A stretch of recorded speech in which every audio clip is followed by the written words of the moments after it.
Mother, do you think they'll drop the bomb?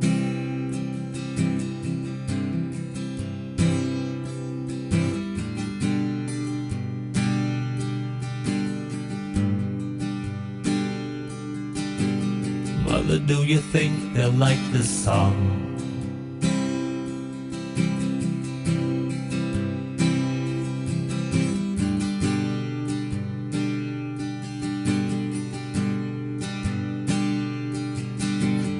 Mother, do you think they'll try to break my balls?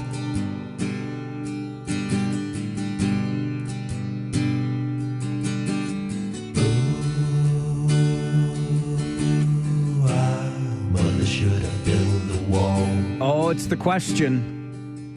The question being posed in the album itself. So many songs to choose from. The song I chose was that one right there called Mother, because it was on this day in 1980, yes, 46 years ago, this January the 19th, that Pink Floyd's The Wall began a 15-week run at number one on the U.S. album charts. It was the band's third U.S. number one, went on to sell over 23 million copies in the U.S. alone. That was personally one of my favorites from the album. But I like, how many, honestly, songs from that album can you say, that was my favorite one? No, I mean, I like that one better than that one. Fantastic work from Pink Floyd. The Wall is still the third largest grossing album in the United States, behind, I wonder which two albums sold more than Pink Floyd's The Wall in the United States. I just came across this morning. If you're interested in taking a stab, we'll play unexpectedly, randomly, and spontaneously a little bit of music trivia with you this morning. Which two albums grossed more money than Pink Floyd's The Wall in the U.S.? 23 million copies of The Wall sold. Which two do you think sold more? I'll give you the answer before 9:30, but if you want to drop me an email to mike@570news.com, or heck, give me a call, because our phone line's open the minute we start the show every day, 519-570-2545, star 570, and 1-800-570-5715. Two albums grossed more than The Wall by Pink Floyd in the United States. I wonder what those two albums are. I think one is an easier answer than the other. But again, I'll give you the answer. Both albums before 9:30, unless you guess the right album first. That's entirely up to you. That's how it works when I randomly and spontaneously come up with some trivia for you. Now, let's see. Does George know the answer to this? We'll find out. George, good morning. Yeah, Mike, I think I know the one. I don't know the two. 00 George here, by the way. 00 George, Farwell's Force, member number 00. I like it. You're like a super spy. Yes, I am, for the Farwell cause. I let you know what's going out there, Mike. You're my eyes on the road, buddy. I appreciate it.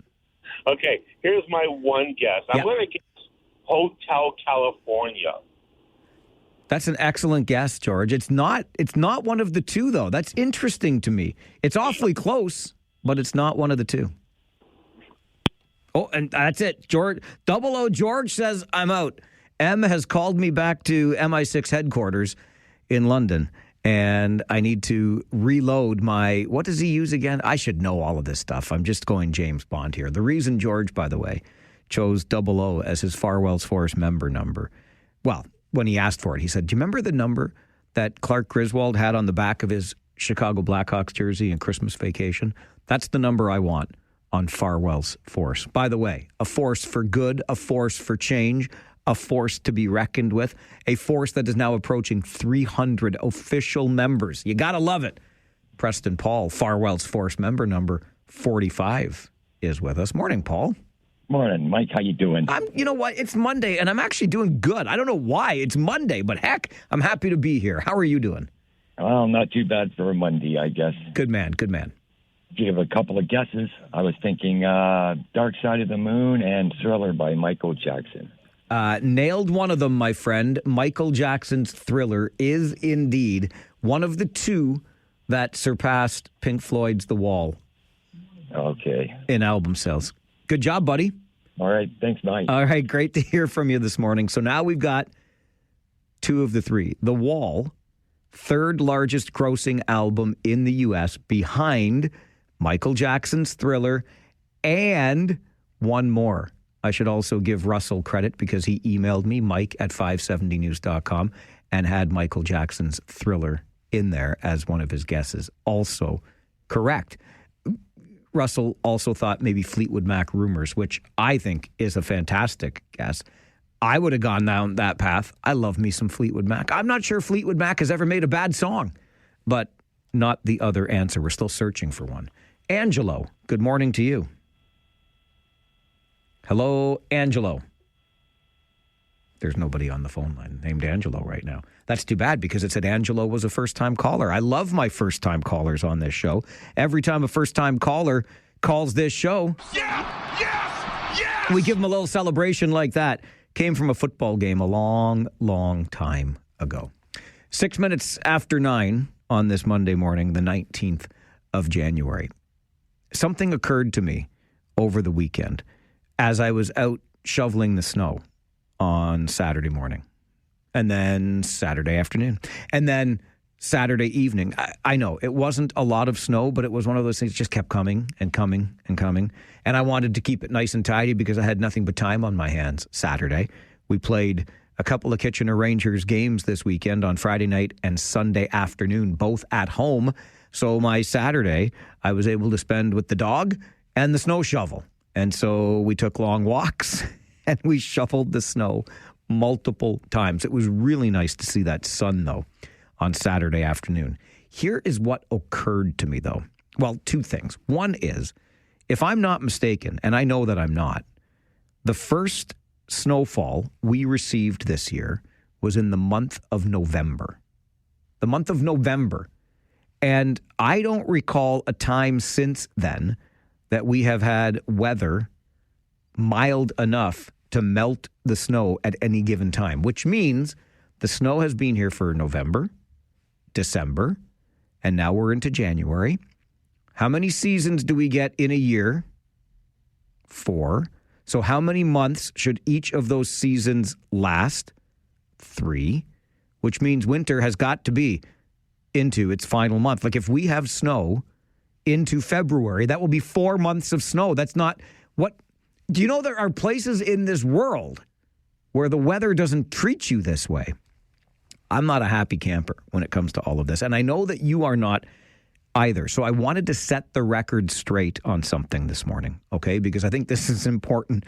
I feel as though the other thing I was thinking about as I was walking the dog and shoveling the snow on Saturday, not only are we into our third month of snow, which seems like enough to me, but I felt like I maybe missed an opportunity to lather up the masses on a talk radio show last week and get everybody shaking their fist at the plow driver or at the city or something, because there were some complaints about the lack of clearance, particularly on, I guess it would have been Thursday morning, Friday morning.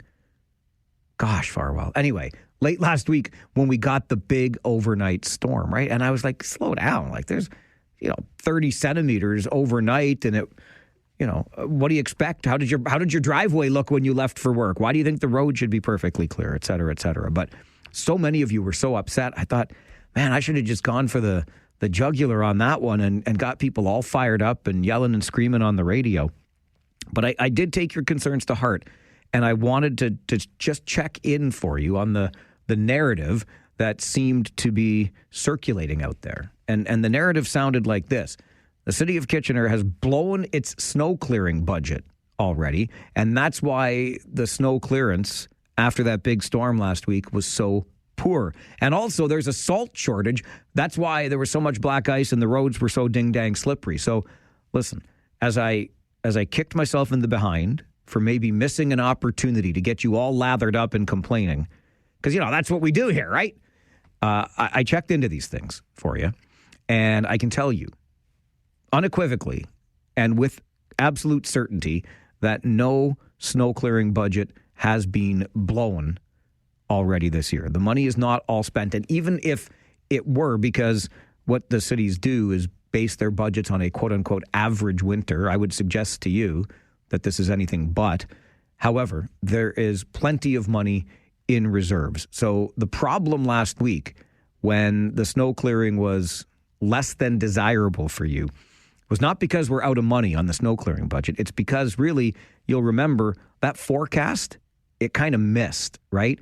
We started by talking about 5 to 10 centimeters of snow, which for our roads isn't that big a deal. And then it changed to 10 to 15. And the next thing you know, we got walloped by 30 centimeters of snow. So the forecasting, which our plow crews also rely on, was a little bit off the mark, hence the poor clearance that you ended up getting. But the budget has not been blown, I promise you that. However, there is a salt shortage. And yes, the salt shortage affects more than just the city of Kitchener. It's affecting the province in general, but that part of the narrative that exists out there is true. I wanted to look into that for you. So now you know the answer to some of your snow clearing questions that had you so fired up last week. All right, let's get back to the phones because I've got Barb on the phone this morning, or Bev, pardon me. And this says that, Bev, you're a first-time caller to the show? I sure am. Yes! Welcome to the show, Bev. Love to have you here. Good morning. Good morning. Do you think you know what other album sold more than Pink Floyd's The Wall? Is that why you're calling me? Well, I don't.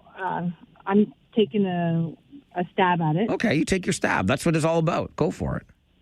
Is it Def Leppard Hysteria? Oh my goodness. I was in a Def Leppard mood this weekend. I'm going to give you a little hint. Def Leppard is coming up on This Week in Music History this morning at 11. But it is not Def Leppard Hysteria, Bev. Oh, shoot. Okay. Okay, thanks for calling this morning. Thanks for having me. Great to hear from you. Another first-time caller on the show. We started the show this morning with Mother from Pink Floyd's The Wall, which started its 15-week run at number 1 this day in music history. And only 2 albums grossed more than the 23 million copies sold of The Wall in the U.S. One was Michael Jackson's Thriller. We already got that one. What's the one in between Thriller and The Wall? Jim, good morning. Do you know? Hey, good morning, Mike. Yeah, I got a guess. All right, let's hear it.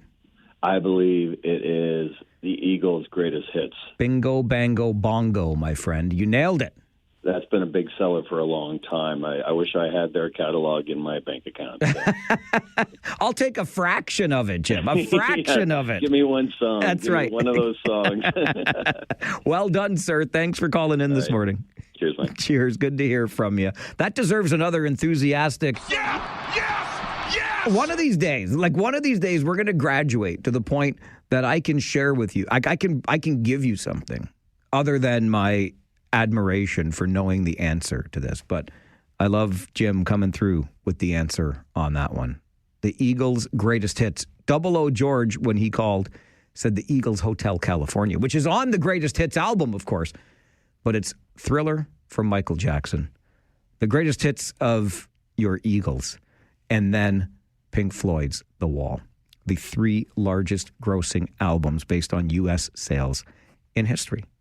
A little bit of trivia for you this morning as we get our Monday program underway. 1, 2, 3, 4.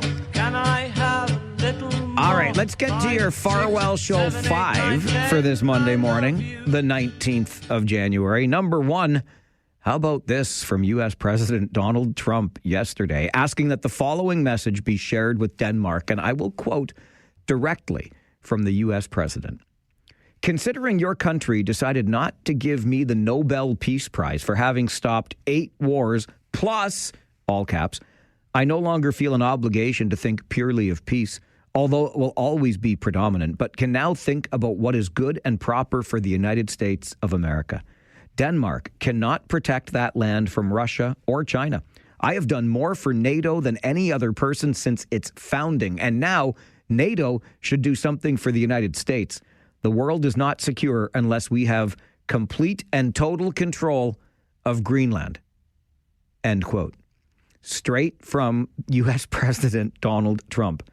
The world is not secure unless we, the United States of America, have complete and total control of Greenland. Number 2 on your Farwell Show 5 this morning. It promises to be an interesting week in Waterloo as a staff report is recommending council move forward with the demolition of a church on Lincoln Road, originally proposed as a community arts hub after the city bought St. Columba Church last year. It's now being earmarked for affordable housing. Area residents have pushed back against the plan, even forming a group called Eyes on Waterloo, because they don't feel like council has been transparent in this process. Council will discuss the plans for the church's demolition at its meeting next Monday. Number 3, Statistics Canada says the end of the federal government's tax holiday a year ago pushed the annual pace of inflation up 2 ticks to 2.4% in December. The agency says Ottawa's move to take GST off some items for a couple of months starting mid-December in 2024 dropped prices for dining out, alcohol, children's toys, and more a year earlier, but those discounts fell out of the annual comparison and pushed the consumer price index higher to end the year.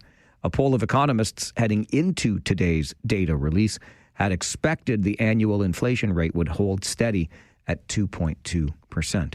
Number 4 on your Farwell Show 5 this morning. Flair Airlines is revamping its ultra-low-cost brand in a bid to attract more business travelers, despite a lack of frills on board. The goal is to attract more work travelers, mainly from small businesses, via affordable fares and by plugging into networks linked to travel agents, booking sites, and hotels. Shorter layovers and more flights from Atlantic Canada, mainly to Toronto or here to Waterloo region, also aim to broaden Flair's catchment area and make its one-stop cross-country trips more appealing.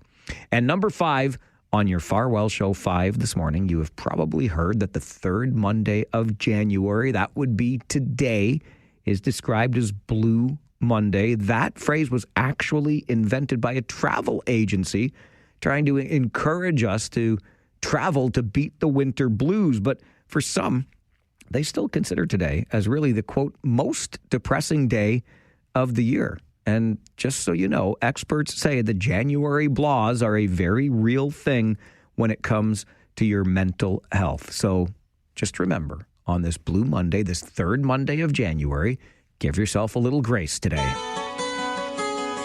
And that is your Farwell Show 5 for this Monday morning, the 19th of January. I had a random, spontaneous idea for some trivia to start the show, so I'm running a wee bit late. We'll take a commercial break, come back with your morning wake-up call. Either you can make it or I will. It's the Mike Farwell Show on 570 News Radio and Rogers TV.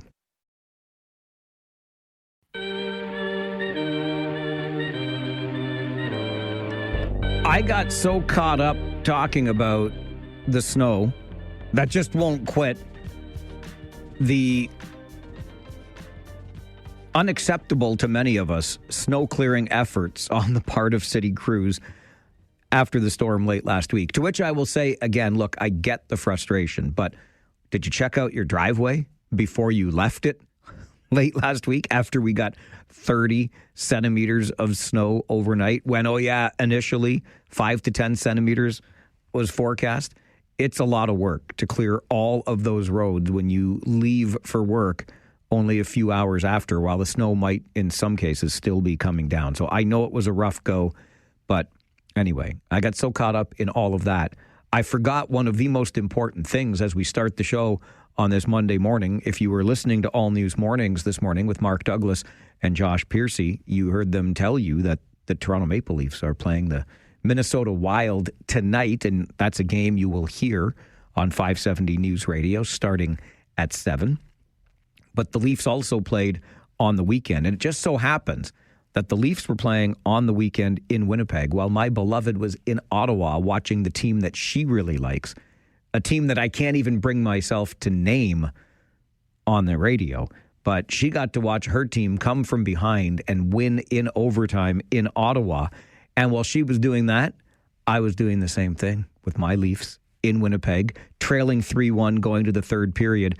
But they came back to win the game in overtime. And you know, when the Leafs win and they're scoring 4 goals, it's almost a certainty that one of those goals will be scored by none other than Austin Matthews. So we get a little AM on AM in the AM. Riley keeps the puck into the offensive zone in front of the net for Matthews, who scores!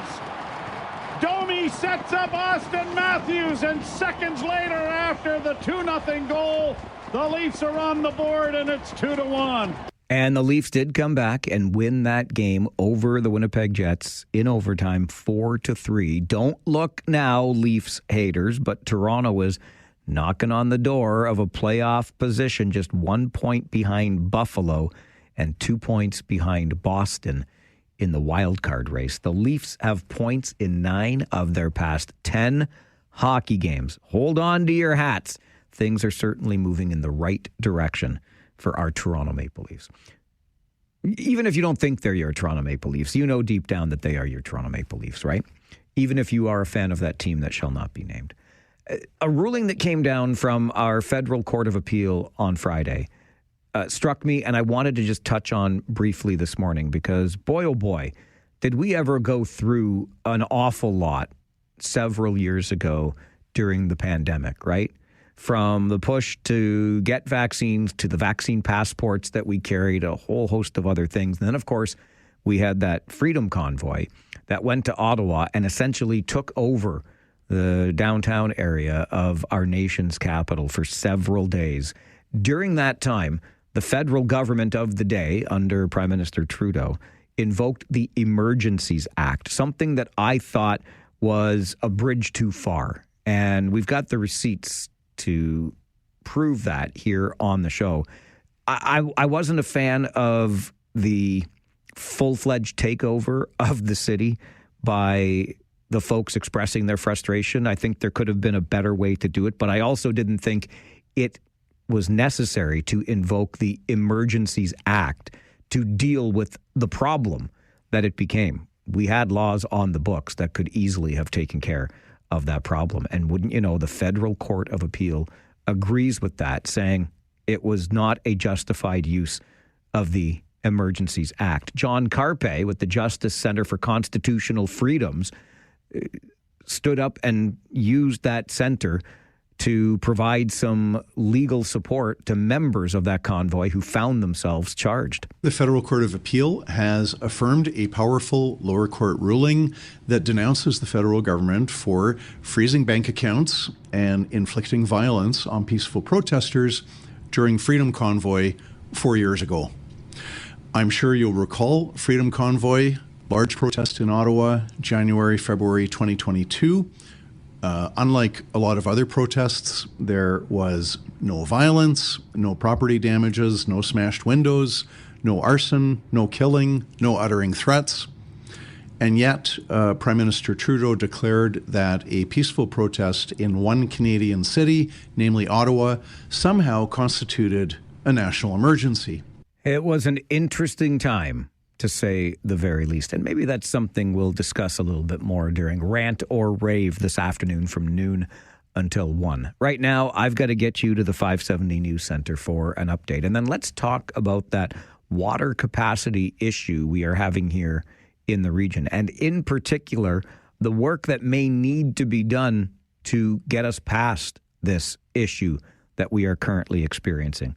We'll get that perspective from a company that does just the kind of work, builds the kinds of systems that we need to get out of this hole that we're in. That conversation is coming up on the Mike Farwell Show. This is 570 News Radio and Rogers TV.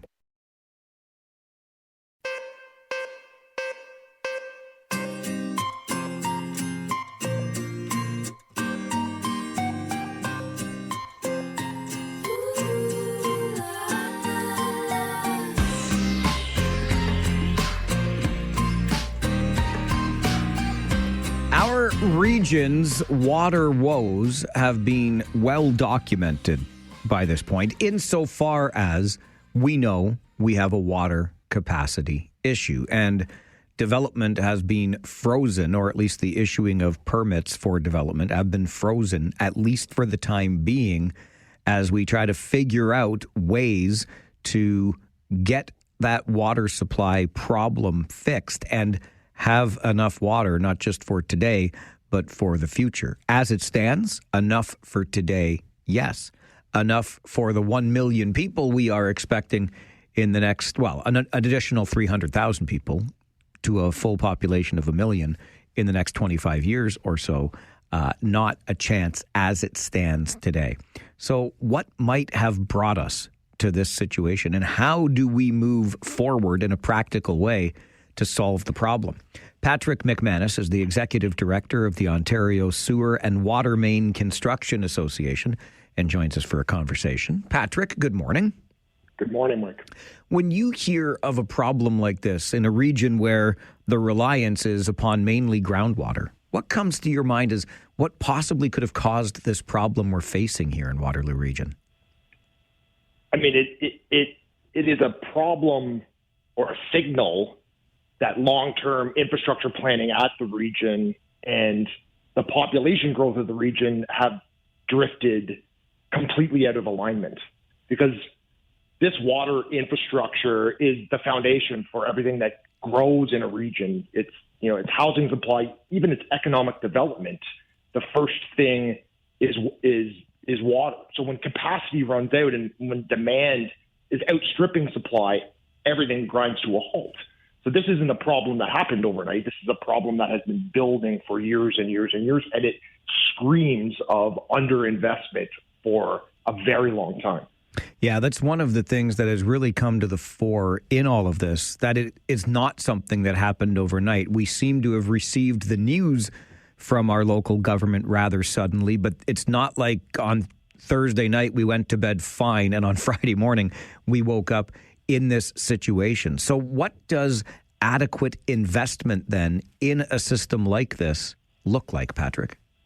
So if you're to look out across the province of municipalities and regions that have similar size and similar growth patterns over the long term, I think the closest comparable would be Halton Region. And Halton Region has about the same population as Waterloo Region right now, and it's set to grow to in and around the same size. So Halton Region's 10-year infrastructure plan is to invest $8 billion over the next decade, and Waterloo Region's is to invest $2.9 billion. So, we're a third smaller here in Waterloo Region than we are in Halton. And if you look out to other larger regional governments like Peel Region has a $23 billion 10-year plan. Now, it's about double in size, but it gives you a sense about how much is being underinvested in Waterloo Region. What do those investments help us build?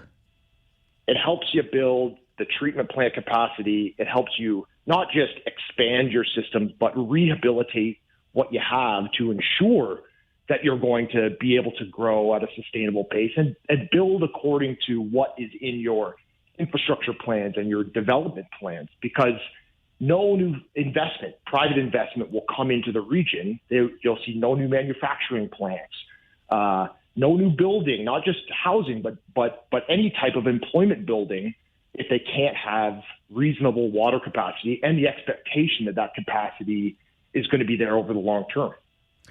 So if indeed we have to increase this capacity and increase it very quickly, which it absolutely sounds like we must, how long does it take to build this kind of infrastructure?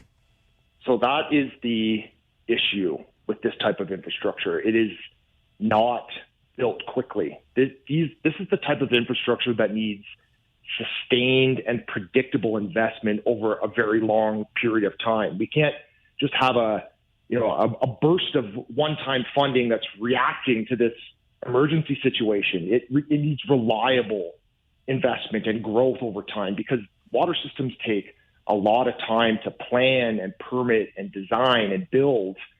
And if you only get that one-time investment, you're going to hit this problem again. It's a Band-Aid that's just going to kick the can down the road. So sustainable investment is about staying ahead of growth and not chasing it. And so what it means is likely means an increase in your water utility rates, and it means focusing and dedicating the funding that you're building in development charges and water rates just to this infrastructure. That's what it's meant for, and that's what you're supposed to spend on. So what it means is not just about the design and the construction. It also means a realignment of how the region is actually building its finances and what its financial plans look like. You cited our investments here in the region compared to other essentially neighboring regions here. We're not all that far apart in southern Ontario.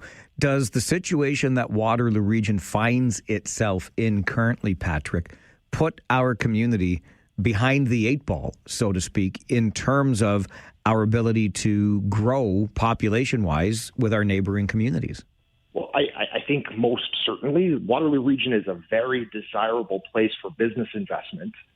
But when you're in a situation like this, it's not going to impact everything today. The problem that everybody should be wrapping their heads around is what it looks like for the next 10 years. Because any businesses that had planned on investing in the region and planned on building there are now going to have to look elsewhere. They're going to be forced to look elsewhere because if we can't have development approvals, it's not, again, not just for housing, but for employment lands, this is a huge problem. So, businesses that were planning to invest there are going to be forced to look elsewhere, even if they don't want to, which is a big problem given how desirable the region is for business investment. What role does the Ontario Sewer and Water Main Construction Association play in helping municipalities build and maintain this critical infrastructure? So the contractors that do this type of work are dedicated to doing this type of work. They don't build other things. And there are, dozens of companies in the region that have built their entire business models around rehabilitating and expanding this very specific type of infrastructure. And men and women that live in the region their careers are dedicated to doing this type of work.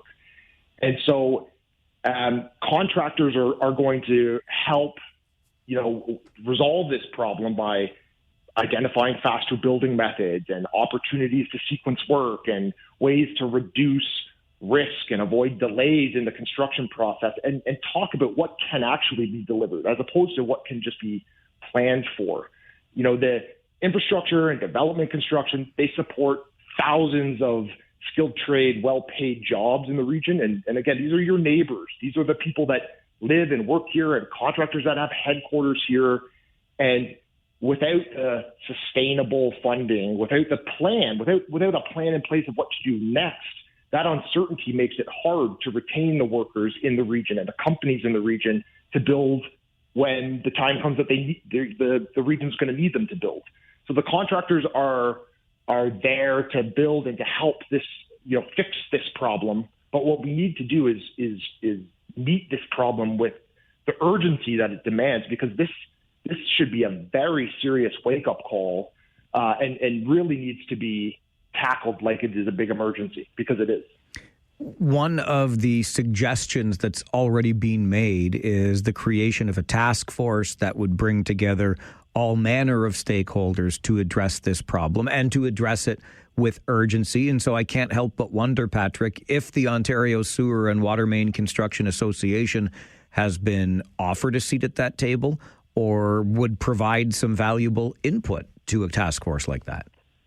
Mike, they have certainly asked for that position on a task force in order to provide all that valuable input that they have on the ground in order to get this problem fixed as fast as possible. They've sent a letter into the regional council requesting and offering their assistance for, there are companies that build treatment plants and companies that put pipes in the ground and companies that do the overland things. Like, they have so much expertise around development and rehabilitation, and they are standing at the ready to offer what is the fastest and best way that we can actually get through this problem. But that's dealing with half the problem, and they are there for it because, again, they live here and work here. But the other half of this problem is the long-term planning, the stable funding, and that has to be coupled with the meaningful engagement in order to build the infrastructure and restore the capacity and really restore the confidence of the public in this system.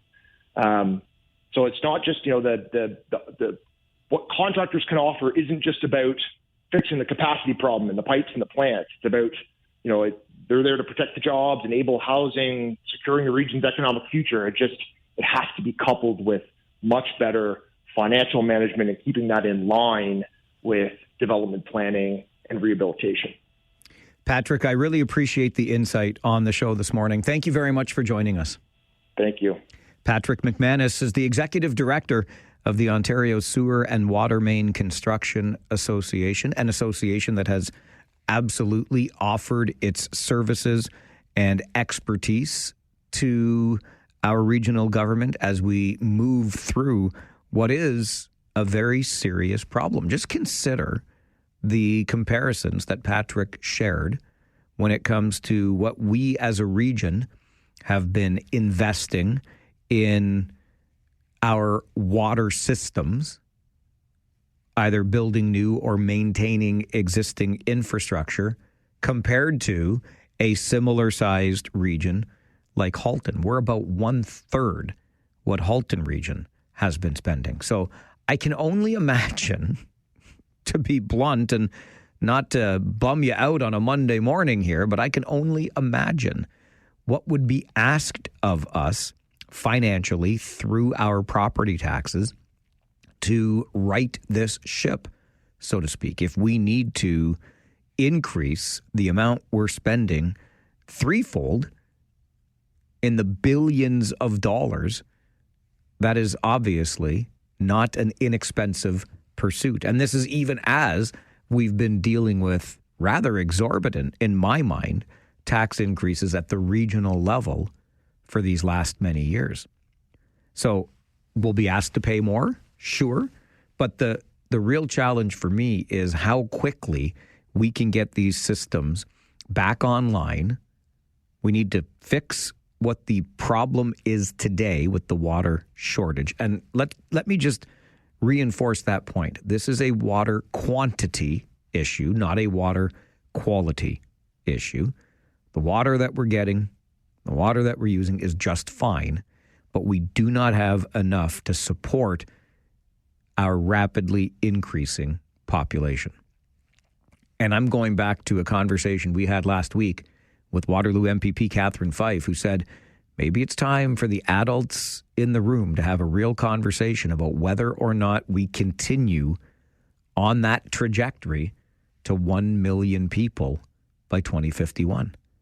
Maybe we pump those brakes.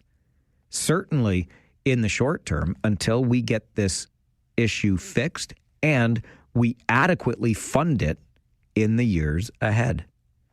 What say you? I'm always interested in that on this show, taking the pulse of our community as we deal with a really serious issue. Do we pump the brakes on the 1 million ready idea here in the region of Waterloo? Maybe we can be the adults in the room and have that conversation. This is the Mike Farwell Show on 570 News Radio and Rogers TV. If you only get that one-time investment, you're going to hit this problem again. It's a Band-Aid that's just going to push the can down the road. So sustainable investment is about staying ahead of growth and not chasing it. And it means focusing and dedicating the funding that you're building in development charges and water rates just to this infrastructure. That's what it's meant for, and that's what you're supposed to spend on. Patrick McManus is the Executive Director of the Ontario Sewer and Water Main Construction Association. Joins us this morning to talk about our water capacity issue here in the region, how we have been chronically underfunded, it seems, and what it will take to catch up when it comes to increasing the supply to a level necessary to support our rapidly increasing population. Remember, 1 million people by 2051 has been the long-stated goal. For what it's worth, our population last year barely grew, at least relative to recent standards. We went from one of the fastest growing regions in the entire country to one that was virtually unchanged population-wise in 2025. Let's go to the phones and hear from you on this. Mary is with us. Good morning, Mary. Good morning, Mike. How are you today? I'm doing pretty well, thank you. How are you? Oh, fair to middling. But anyway, this whole thing just has me flabbergasted. Like, don't we have intelligent people on our regional board? Like, all we heard about in the last, especially with the Wilmot land grab, is, we need shovel-ready things for all the industry we're getting. But nobody stopped to think, well, can we support all the water they need, and then they're going to pave over the aquifers? Mike, there is something gravely wrong. Very, very wrong. And you know what? I'm ticked off. Well, Mary, I appreciate the call. Thank you. I'm not surprised that you are. And frankly, this is one of those stories where if you're paying attention, you do tend to get ticked off. And Mary hits at the heart of this, whereby she asks, are there not smart people working at the region? Are there not smart people around the council horseshoe? Look, this could have been a political decision whereby we prioritized other things over and above water and the necessary infrastructure to support and grow our water systems. Or it could have been, so that would mean staff made council aware and council just decided to do other things. Or this was missed on the staff side and all of a sudden we realized the mistake and thought, we're in deep doo-doo. But if I'm being honest with you, I don't think that even matters now. What matters is where we are and how in HE double hockey sticks we get out of this and move forward. Dave is also with us on the phones this morning. Good morning, Dave. Good morning, Mike. I hope everybody pays attention to the flabbergasted idea from one of our local MPPs who I appreciate and respect her opinion, but it's the wrong opinion. We are known, governments are known for studying a thing to death and really thinking about it and not making decisions. And this puts a finite issue at the forefront and will definitely get it done because it's now supposedly a crisis situation. But her idea of studying a thing and delaying and all that, that's very popular among government employees and governments in general. But it doesn't get things done. That's my opinion, Mike. Have a great day. All right, Dave. Appreciate the call. Less talk, more action. I think I would sum that up as. Sean, last word to you. I got about 45 seconds. Okay, water. I know for a fact that staff did tell council about the water issue, and they were ignored for years now. Can't lay it on staff. They warned council a lot. They just were ignored. Sorry.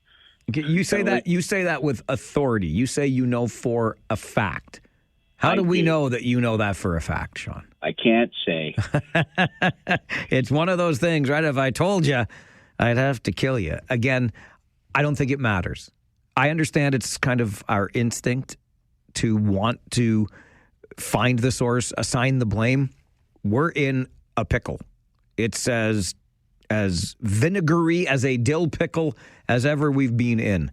We can't look back. We got to look forward. We got to figure out what we're going to do. And as we look forward on this show, we're going to stay in a similar vein after the 10 a.m. update, which is just coming up.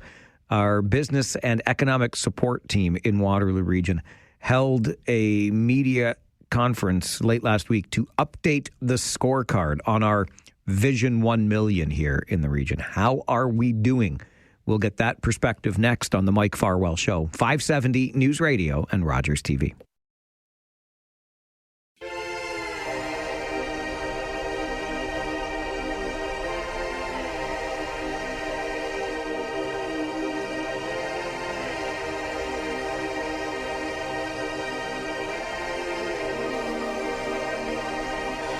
It is called the Vision 1 Million Scorecard. And it is an initiative by our business and economic support team here in the region of Waterloo, looking at key areas of our community to determine our progress towards that 1 million population by 2051. Ian McLean is the president and CEO at the Greater KW Chamber of Commerce. Joins me this morning to talk more about the latest release of the scorecard, which happened late last week. Ian, good morning. Good morning, Michael. Always good to be with you. It's always great to have you on the show, especially on a Monday, like not even 24 hours after I listened to you and Greg business to business on Sunday afternoon. Love the show and love to get your perspective on my show here during the week. And I can't help but wonder, Ian, how much that Vision 1 Million scorecard changes in light of recent news around our water supply issue here in the region. Well, it certainly does, and let's just rewind the tape just a little bit. As the Business Economic Support Team, as you know, is the two chambers of commerce: Cambridge Chamber, our Greater KW Chamber, Communitech, Waterloo Economic Development Corporation, and Explore Waterloo. So all the big business organizations, and particularly during COVID, during the height of COVID, we met as a group, I would say 8, 9, 10 times a week, like certainly every day for the better part of 2 years to try and address not only business issues but community issues. So we have had a long-standing, relationship of saying how do we do things not only for our own individual members but for the broader community during that time. So coming out of COVID, we all looked at each other and said, "Boy, we got all this growth coming. And where's the plan for all of the things that need to be done so that we're ready and to be a successful community of 1 million people?" So we started asking that question. And I think it's important to say when people, because we're starting to get people say, "Hey, Vision 1 Million, why don't we change that vision? Whose vision is it?" The Vision 1 Million is really saying people need to understand that's from the Provincial Places to Grow Act. It's the federal government over the years saying here's where immigrants and some of the targets for community growth, and certainly for local community, we said we were going to be 951,000 by 2051. And so this is not the business community's vision. We're saying this is what we've all agreed to, and it's long-standing. The question we're asking is, are we ready? And so our part of this is to say, we're going to be 1 million people. What do we need to do to be successful as a community of 1 million people now and into the future? So to get to your, we actually looked at the numbers, and we're doing this every 6 months because we're not doing it every year. We're doing it every 6 months to say, are we making progress? So as an example, in the main chunk categories we have, as you know, if we're going to be 1 million people in 25 years, give or take, we need tens of thousands of homes. We need to have infrastructure like the LRT and all-day two-way go in place. We need, in healthcare, we know we haven't had a new hospital in over 60 years. We need a new hospital. If you're going to have 300,000 people, but say it's 200,000, you're still going to need somewhere in the order of 80 to 100,000 new jobs. So where are those jobs? What is the type of investments that's required there? Let alone what are our communities and neighborhoods and what do they look like? So there's lots of work to be done. And the question we're asking is, this all has to happen at the, more or less in real time and concurrently. Are we going to be ready to be a successful community? So to your point, Mike, when we get the news, and remember, we sort of closed this off and said beginning of December. So we hadn't quite got the news that there was this water issue, which, of course, Greg and I have written about. We talked about on the show this week on Business to Business. But we were doing the analysis of how did we do in the previous 6 months? Because that's what we want to do with the scorecard is say every 6 months is saying, have we made progress? What are the things that are happening? And everyone has a responsibility. I want to make this clear. Business has as much a responsibility in terms of how we invest. There's a business element to this. There's not-for-profits, community folks, but there's also government's role in making sure that we're ready for the things that need to happen. So when we were putting this together, in the midst of that, as we were getting close to Christmas, said, "Oops, we've got this big water issue," and it certainly will be one that everyone that we're paying attention to, for starters. But it will impact. I mean, everything that's on the list of, as we know here in Waterloo region, to a great degree, water is a driver of just about. You have to have power, you have to have water before you can do anything. Whether it's building a hospital, building LRT, and building homes, and so this is a big. It's a big issue. We need provincial leadership on that. We need the municipalities and the region to step up and come up with a plan so that we can continue to make sure we have investment here in the community. So it is a big issue. It will affect it. That's one of the, I guess, advantages of we will be out with our next scorecard in 6 months. So I can guarantee you we're not waiting 6 months to hear what the answer is, because we're asking questions around the water issue. What's the short, medium, and long-term solutions to this issue? Because it affects all of the other things we need to be doing each and every day to be ready and successful as a community of 1 million people. When I look at the scorecard, Ian, from June to December 2025, prior to the announcement of these water issues, I see that housing, transportation, healthcare, and employment and jobs are stated as in progress, but we need attention when it comes to placemaking and livability. Where are we falling short there? So I think that there's things like, as an example, the recreation or a convention center and tourism. We know that it's long been discussed. Certainly, Greg and I, and it's been on the tip of everyone's tongue. We need a convention center in the community if we're going to be a community of 1 million people. But we don't have a measure on what that looks like yet. So it's there are some things we need to put some attention to. But certainly in the livability section. Childcare is a big issue. We know it's a big issue because, if we're going to put our brain power and our human capital to best use, childcare is a big issue. So there are some of these measures that we need to do, make progress on, so that they can sustain some of the other pieces. And I would point out, when we say in progress, it doesn't mean that everything's tickety-boo. It means that there are plans in place. We need to be measuring them to make sure we're hitting the targets and getting to the markers to make progress and continue to make progress. So we need to put more attention on some of those livability metrics for sure. But look, let's make no mistake. We know that housing is still a challenge because we're in tough economic times right now. Housing starts aren't where we want to be. Excuse me. But we know in those big chunks that we still, to be successful as we grow towards 1 million people, that people are going to need places and a variety of types of different housing and places to live. We know that there's no way we build those houses unless we finish the LRT to South Cambridge, because a chunk of those are going to be some of those big multi-res high-rises are a big chunk of how we're going to get the housing we need. So that rests on the LRT. We need health care when people need it, and businesses don't invest in communities where there's not health care for the people that work and sustain their businesses. And of course, if you grow, and I guess the thing I always say now is people are going to come here now whether we're ready or not. I mean, this is a place to grow. People gravitate towards here for all kinds of good reasons, because it's a great place. We've got good business community. There's the notion that we've got lots of opportunity here. So people are coming here. The question is, do we have jobs? Do we have housing? Do we have health care?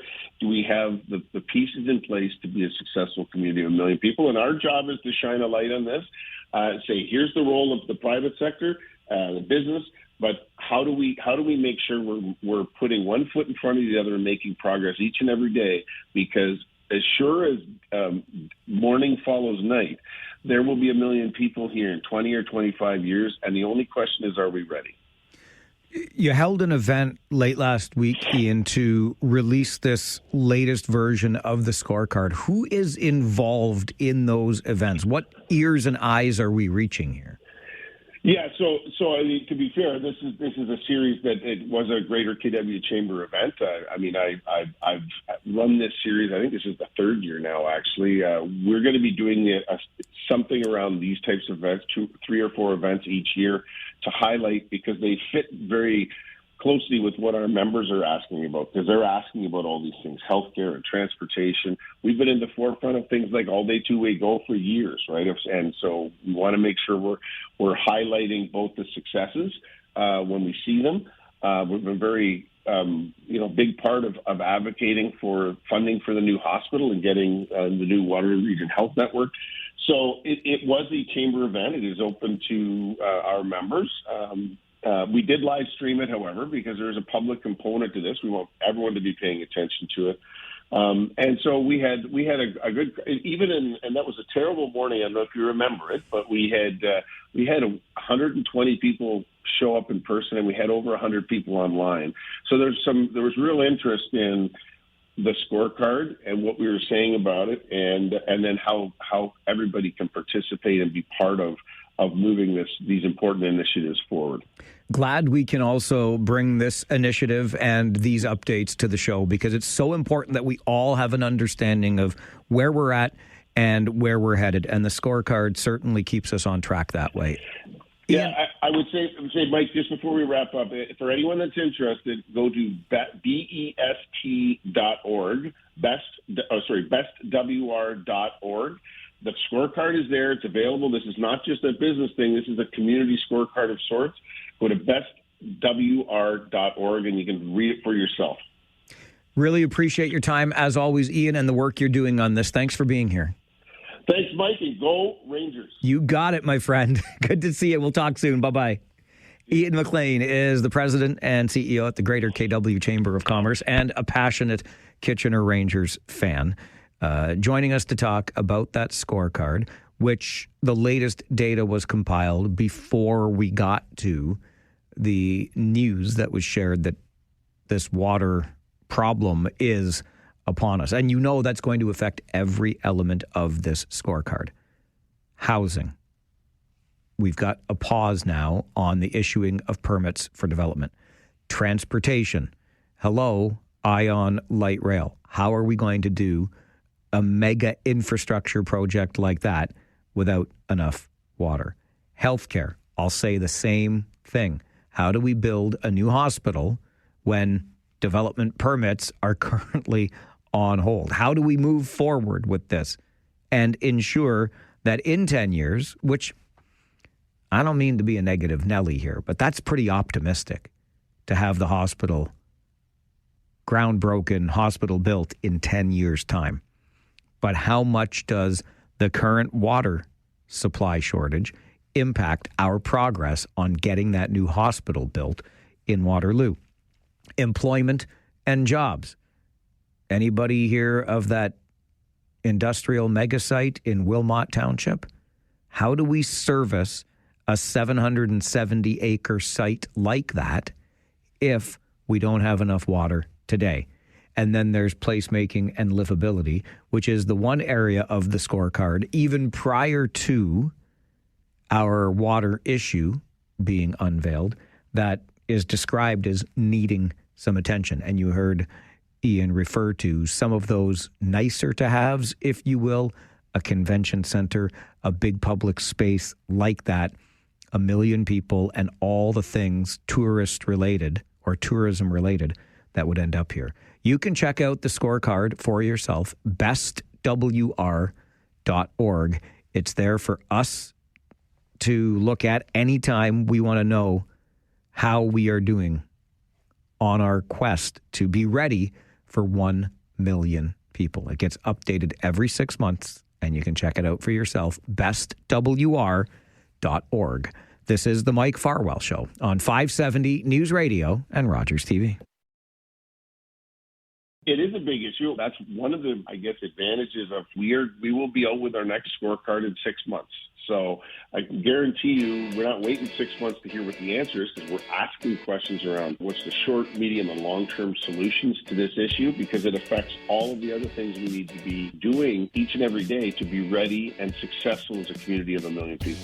That is Ian McLean, the president and CEO at the Greater KW Chamber of Commerce, joining us to talk about the latest scorecard on our Vision 1 Million program.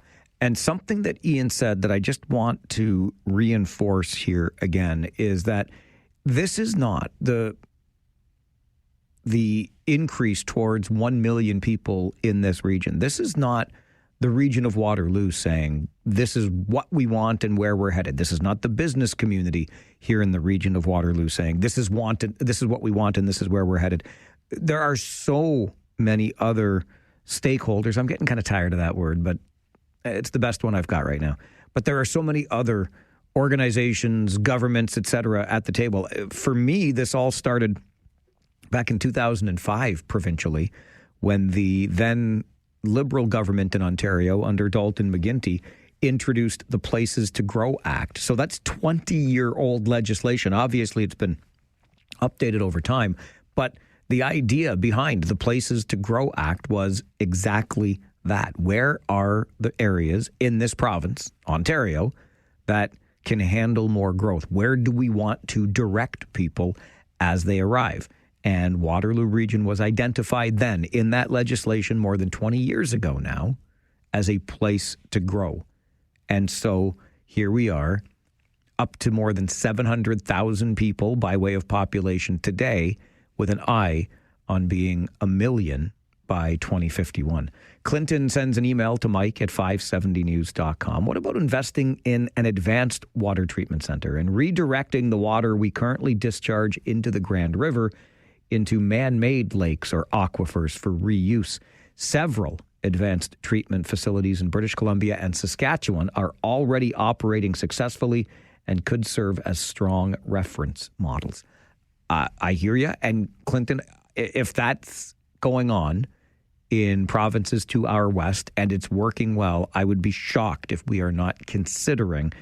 I mean, it's one of those things where every idea has to at least be weighed before being dismissed as unusable here, given the state of our water supply currently.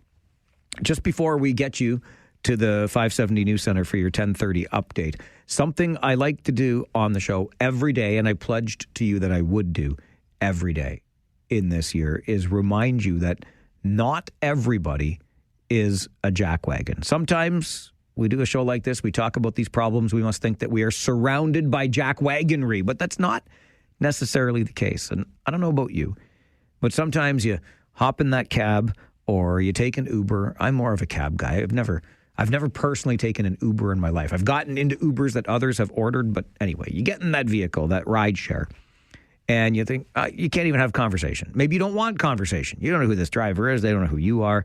That's completely the opposite of what happened in Houston. And this goes back 7 years, but the update is that these two men are still friends to this day and just celebrated their friend-iversary last week. Because while at school at the University of Texas, a young man by the name of Joey Romano was involved in a skateboarding collision with a vehicle, and instead of calling an ambulance because he didn't have very good insurance, he decided he would call an Uber. And so shows up Benny Lakumu in the Uber, finds this guy lying on the road, gently gets him into the vehicle, reclines the passenger seat so he can be as comfortable as possible, takes him to urgent care. But urgent care said these injuries are too serious. You got to get him to a hospital. So he gets him to the hospital. And then because Joey was all by himself, Benny stayed with him. Forget your day full of rides and earning money as an Uber driver. He stayed with Joey at the hospital for more than 6 hours until his grandmother could get there. And Benny took charge of the entire thing, making sure that Joey got the care that he needed, all the forms were filled out, etc. And he would not accept any money for his efforts. He says, look, this guy was alone. He was scared. I was a newcomer to this country from the Congo. I know what that's like. I wanted to make sure he had somebody with him during his time of need. When Grandma gets there, as I said, Benny wouldn't take any money, but he did accept an offer to join them for dinner. And Benny and Joey, all these years later, just over 7 years now later, have celebrated their ongoing friendship because the Uber driver had a heart. Just reminding you that not everybody is a jackwagon. This is the Mike Farwell Show on 570 News Radio and Rogers TV.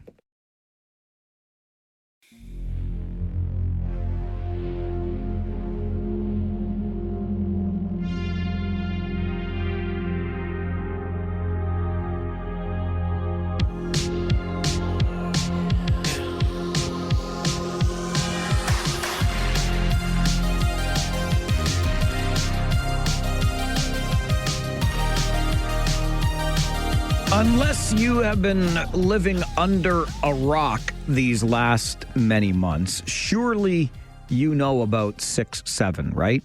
And by know about it, I just mean that you know that when somebody says 6-7, young people in particular, those darn kids today just start juggling their hands up and down. You don't know what it means.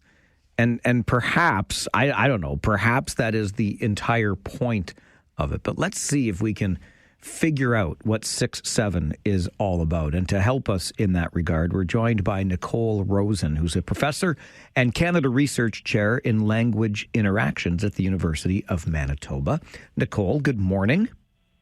Good morning. So what is 6-7 other than, like, is this just the kids trying to annoy us old farts? Well, that's... it's part of it.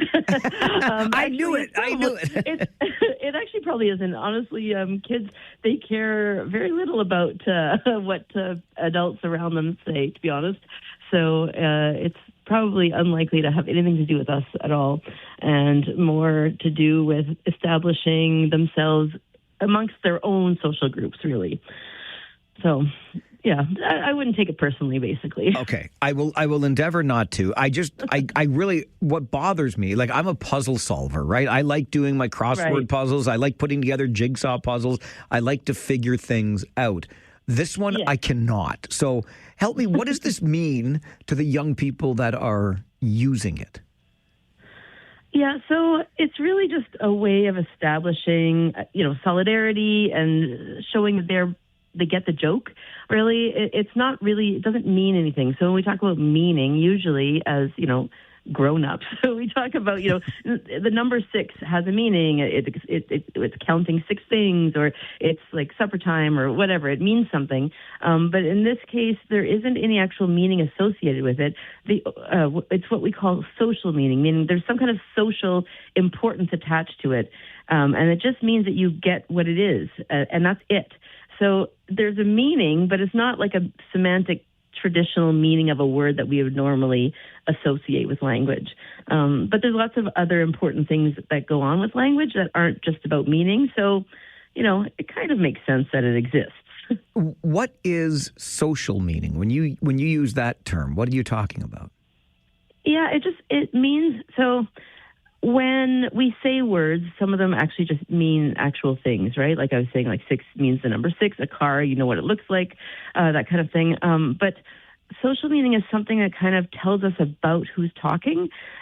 So when you use certain types of slang, that establishes you as a certain type of person, right? If you're using hockey slang, then that means that you're kind of into hockey, and you know what it means, and so you're calling a puck a biscuit, or you're whatever it is that you're doing. There's lots of different types of hockey slang, and only hockey people get it. So the social meaning there is that, hey, I'm into hockey, I know what it means. All these other people who don't know what this means, you're outside of my group. And so young people, they are trying to establish social relations at this point in time. Teenagers, that's all that matters, right, is their social lives and their friends and things like that. And so they're establishing something that's just theirs, and not little kids and not adults. It's just them. They're the cool ones, and that's their social meaning of the word. When I say this, it means that I'm cool. I mean, not anymore. I don't think it's very cool anymore, but at the time, Sure. And I guess to that extent, then, Nicole, we shouldn't be surprised in the least that it was young people that brought 6-7 into our lives. Yeah. Honestly, there's lots of different places that you find new slang emerging, but teenagers, kind of the 15 to 17-year-olds, that's, anyone who has been around 15 to 17-year-olds knows that they have a whole other lingo all unto themselves. And it's because that's what's primordial in their lives, really, right? There's their social lives and establishing themselves. So that's where a lot of the slang comes from. And, it doesn't always stick around, right? Like it comes and it goes. I'm not saying that that's the longest living slang, but it's certainly a lot of it. So I guess as adults who may be confused by this, is the whole point that we're actually not supposed to get it? Yes. I mean, that's part of it. Like, don't worry about not getting it. Like, you probably don't get a lot of the other words that they say. This just really is even more perplexing because there isn't any real meaning. Like the whole point of it's all social. Like it's not actual linguistic meaning in the same way. So, and there's a lot fewer examples of that in terms of slang. So it is certainly more perplexing than other slang, honestly. But that's okay. It's going to go. It's probably not long for here. It's just going to be people kind of making fun of it later on. Anyone who remembers it, who lived through the 6-7 era. Right. Well, and you mentioned it might not even be all that cool anymore. Is like 41 is the new 6-7? Well, I don't know if that's really true. I think that might be somebody who's just decided that. I'm not really sure. I don't know that there's going to be anything quite as big as 6-7 in terms of like meaningless kind of sayings. Maybe we'll see, though. It's fun to, keep an eye and ear out for it anyway. It really is. And I guess then for any adult parent that is even concerned about their children and, oh, my gosh, this is the end of humanity as we know it. My kids, suffering from brain rot at 12 years old. What we're seeing is them just fitting in. Yeah, absolutely. It's developmentally appropriate. So do not be worried. You did it too. So I don't know if it's exactly the same thing, but I remember beer commercials with everyone yelling "What's up" all the time. And that was really stupid. And people did it. Another generation doing something also kind of stupid, and it's fine. Thanks for the reminder. They're supposed to do kind of dumb things. I appreciate the reminder, Nicole, because me and my buddies, we definitely did the "What's up?" We totally did it. Every time we went for dumb, sushi, right? Of course it was dumb. Yes. I really appreciate your insight on this. Thanks very much for making time for the show today. No problem. Thank you. Nicole Rosen is a professor and Canada Research Chair in Language Interactions at the University of Manitoba. I am so oblivious, okay? I am so oblivious that I didn't even know that 6-7 was a thing until somebody pointed it out to me. I paid no attention whatsoever to the hand juggling that accompanied the numbers 6 and 7. Just imagine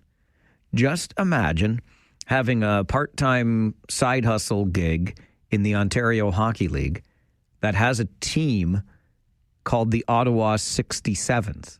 Are you kidding me right now? Because you can imagine all of the hand juggling that's happening when you talk about the 67s. The point, though, is that 6-7 isn't supposed to have any meaning, which takes me back to the slang of eras gone by. Our generation, if I can include you in the old fogies club today. Do you remember any of those things that you used to say that made zero sense except to you? I remember one in particular that, did it upset my father? He did not like us saying it. And we said it an awful lot. Do you have any memories of the slang from your younger years that you used to use and now you look back on and say it had no meaning whatsoever? That's exactly what's happening right now with the 6-7 phenomenon. Let's go to the phones. They're already getting busy. George from Cambridge, good morning. Yeah, Mike, good morning. When my son did it the other day, I was concerned. I thought, is his brain rotting or something? What's going on? He doesn't make any sense. Anyway, we had our own numbers, Mike, when we were growing up. You're going to remember this one. We had, 25 or 6 to 4. Oh, very nice. I like that reference to a great band, Chicago. Yeah, mention that now to kids these days. They have no clue what you're talking about. George, thanks for the call. I appreciate it. You could still mention 420, and everybody's going to know what you're talking about, right? That stuff's legal now. Brian, good morning. Hey, how are you? I'm great. How are you? Good, good. Good. So, for getting back to the whole 6-7 thing. Yeah. The only reference that I have that has made any sense about it, because I got two daughters, 11 and 13, is from an Austin Powers movie when Austin's talking to his dad in their British language, and he used the term 6s and 7s to represent craziness, like that somebody was crazy. Really? That's the only thing that's made sense to me so far. But then going back to what you're talking about, what we used to use back in the old days. We used to use dude for everything. Oh, yeah. Sure.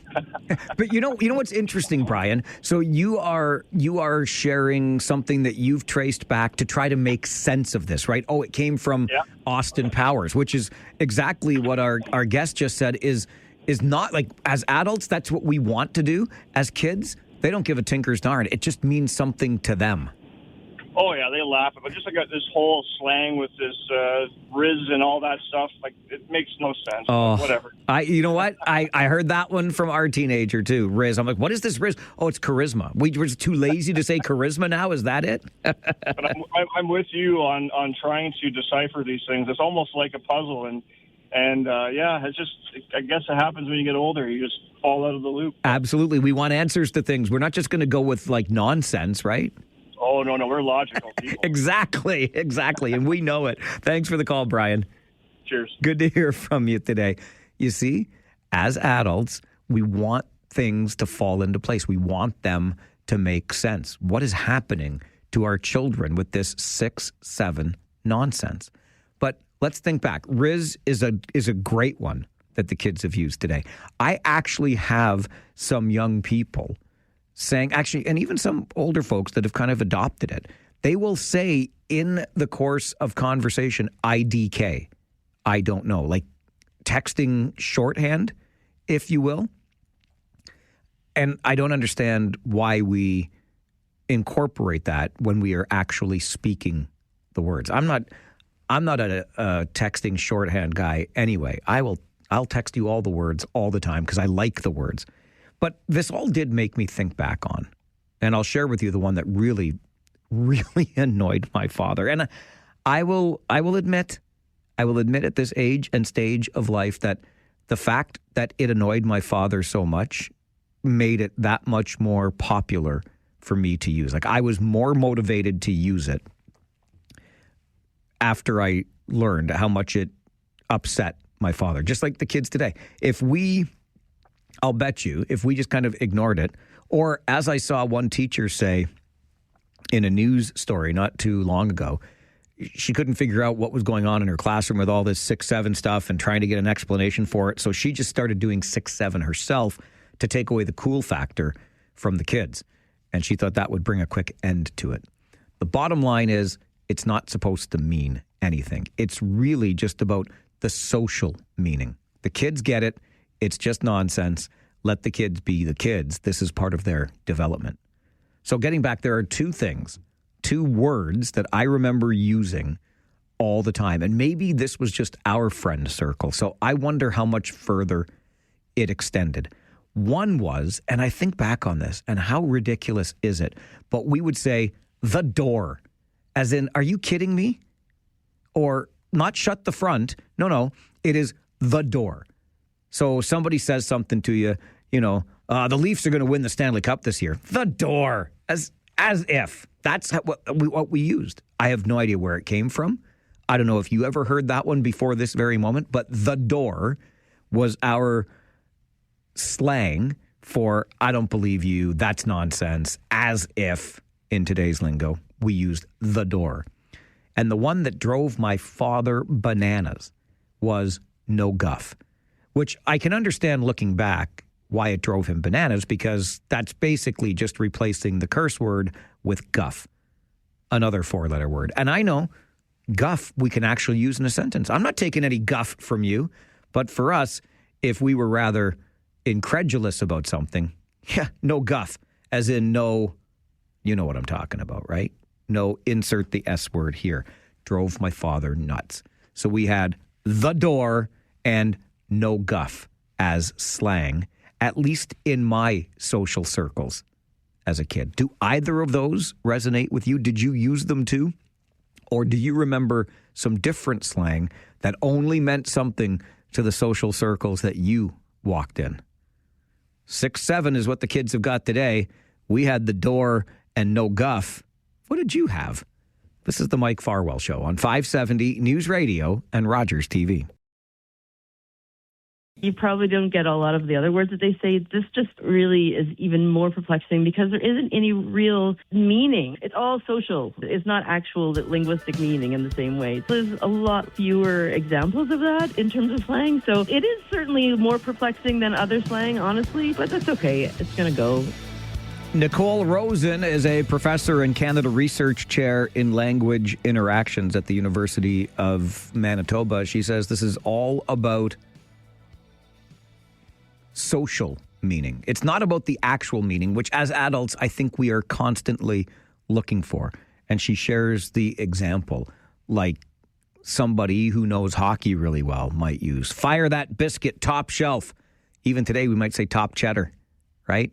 Shoot the puck in the top corner. But you use this different language to make it clear to the person listening that you know something about that thing. You are involved in that group of people who know a thing or two about hockey. The kids are just letting you know that they know something you don't know, and you best not try to figure it out.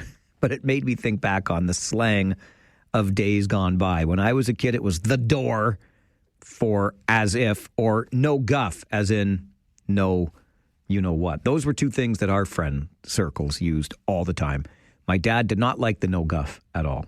Let's go to the phones here if you remember anything like that from being a kid. Eric, good morning. Oh, my God. How you doing there? I'm all right. I'm glad that you still have your voice from the long weekend of calling the games. You did well there, buddy. Oh, thank you. Appreciate that. I honestly don't remember all the names that we used to say and all the things we used to say. Like, remember dressing up like a b-boy in the 90s. Oh, yeah, sure. Yeah. I do remember working at Burger King on Victoria Street. And every now and then, at the end of the drive-through, like we'd throw in like "Hoodly Doodle" because you had to be from Kitchener, Waterloo to know that sound. And if you don't know that sound, "Hoodly Doodle," you don't know the show like Camp Caribou, right? So, like, good old Tommy Knowlton. Yeah. Oh my gosh, Eric, great one. Exactly. You had to be from Kitchener, Waterloo to remember "Hoodly Doodle," and it was hilarious because people would laugh all the time. Oh my God! Oh yeah, but people would be like, "Pardon me," and you'd be like, "Hey, you're not from Kitchener. Drive on through." You know, it was hilarious, Mike. Have a great day, buddy. Love you, man. Thank you. That was awesome. I am going to save that sound clip for the rest of my life. Hoodly Doodle at the BK drive-through back in the day. Gotta love it. Lisa, good morning. Good morning. How are you? I'm great, thanks. How are you? Good. Good. So growing up, I'd spend a week at my cousin's cottage up at Lurgan Beach, and we actually had a language that the kids spoke, and that was probably the only time I was in like an inner cool circle, and it was called foo, and basically what you do is after each consonant you put the anaga sound before the vowel sound. So, for instance, if I was going to say, "Hey, Mike, how's it going?" it would be "Henagay, Managay, Kanagaws, Nagik, Kanago, Naging." Who, what, now, where? Whoa. Exactly. So the kids spoke it, and the adults didn't understand it. So, and I actually haven't spoken it for a long time, so I did a little practice while I was waiting on hold to make sure I could still do it. Okay, wait. Could you say that again, please?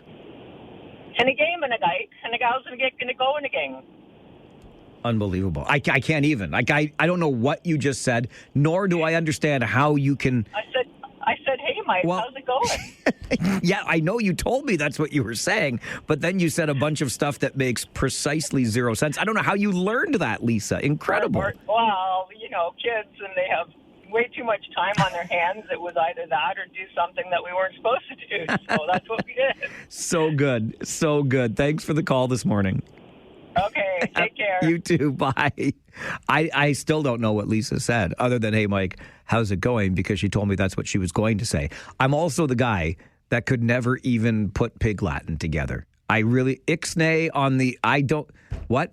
Sorry. I just, not very good in that regard. I think there is something about the way my mind works that keeps things far too linear. It's black, it's white, it's a straight line, and only I know how to get to point B from point A in the straightest of ways, don't you know? An update from the 570 News Center, and then it's Monday morning. 11 a.m. brings This Week in Music History. That's coming up on the Mike Farwell Show, 570 News Radio and Rogers TV.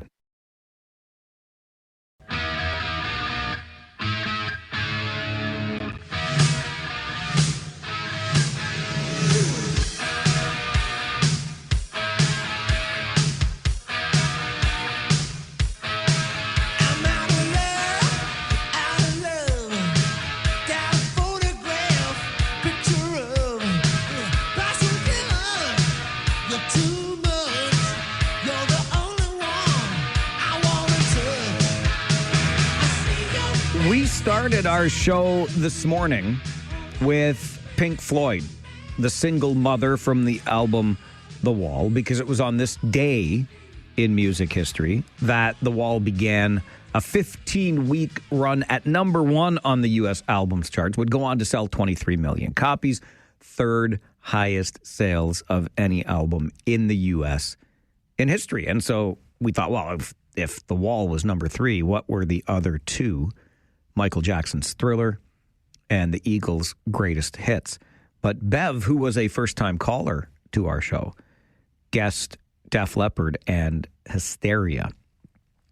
And I said to her then, you know, Def Leppard is going to come into play during our This Week in Music History segment this morning at 11. And here we have arrived. That was, by the way, from the album Pyromania. And a little bit of trivia coming up in This Week in Music History. Why, to go back to our last segment, was Def Leppard getting a little guff upon the release of said album? We'll get into all of that with our good friend and musicologist, Brian Allison, who joins us for these weekly conversations about This Week in Music History every Monday morning at 11. And don't forget the Facebook page of the same name. Follow Brian at This Week in Music History. And you get these tidbits, so much more, because we all love our music that much. It's so meaningful. Brian, good morning. Good morning, Mike. I mentioned the Eagles' Greatest Hits. Let's start with them this week in 2016. We lost a legend. We really did. We really did, for sure. Glenn Frey passed away much too early, I feel. Glenn was only 67 years old, but passed away on January the 18th, 2016. So I don't think, I mean, we can review Glenn's resume. He was a guitarist for the Eagles, vocalist, co-founder of the band, co-wrote many, almost all of their greatest hits songs. The Eagles formed in 1971, along with vocalist and drummer Don Henley, and guitarist vocalist Bernie Leadon, and bassist vocalist Randy Meisner. And sort of started with, a soft country sound, which really resonated. They called it the California country sound at the time. And they became one of the best-selling bands of all time. They had some huge hits. I mean, you go down the list of Eagles hits, it's just incredible. Hotel California, One of These Nights, New Kid in Town, it's a big list. And then, of course, we have the famous or infamous breaking up of the Eagles in 1980, and Glenn Frey embarking on a very successful solo career. Him and Don Henley did very, very well, people forget, outside of the Eagles. Lots of top 40 hits. Glenn had The One You Love. He had Smuggler's Blues. He had The Heat Is On, of course, which was a huge hit from the Beverly Hills Cop soundtrack, and You Belong to the City. So, yeah, it was a sad day when we lost Glenn Frey. A little bit of trivia about Glenn. He was championed early. So he's a Detroit guy and was championed by another really famous singer-songwriter in his early days, somebody who championed his abilities, even hooked him up with a recording contract connection. Any idea who that person might have been? I mean, you said Detroit guy, so I'll just throw out Bob Seger. You got it. Way to go, there you Mike. Look at the big brain. That's awesome. Yeah, Bob Seger. I mean, Glenn was doing some, he was a sort of a session player back in those days and ran into Bob and they befriended each other. And, Bob was huge and instrumental in encouraging Glenn to continue his songwriting and to form his own band. And all those things came to fruition. But, again, we miss Glenn Frey. Certainly was a huge loss to the music industry. You mentioned The Heat Is On from the Beverly Hills Cop soundtrack, and I remember You Belong to the City and Smuggler's Blues from the Miami Vice soundtrack. And not the movie that came along so much later, but the TV show had its own soundtrack back in the day, Brian. It did. It was huge. That theme from Miami Vice was a big hit. And Glenn did some acting, too. He was in Miami Vice, a couple of episodes. He did some acting. He was in the movie Jerry Maguire. He was a Renaissance man. He was into a lot of stuff, did a little bit of everything. Very talented guy. Absolutely. Okay, we'll stay in that same vein because it was this very day, 8 years ago, that we lost Tom Petty, or at least we found out why he had died. Yeah. I mean, everybody sort of knew that Tom had passed away from an accidental drug overdose, but January 19th, 2018, the autopsy from the Los Angeles County Medical Examiner announced that Tom had died accidentally from mixed drug toxicity. So he was found dead in his California home on October the 2nd, 2017. Of course, shocking to everybody. Very, very sad loss for the music world. So he had taken a lethal combination of a number of drugs, which he was taking opioids, sedatives, and an antidepressant. But a lot of people, the story that doesn't get told is that Petty had just finished a massive 40th anniversary tour with the Heartbreakers, which went from April until September. And he performed all of those shows with a fractured hip. He was advised before the tour, put the tour off, get your hip fixed, and then you can go back out on the road. But he had already decided that they were going to do this 40th anniversary tour. It had to be in 2017. And he said, you know what? I think I can rough it out. And the doctor said, okay, well, we're going to prescribe you some painkillers and some things that'll make it easier. And unfortunately, he just, took too many one day.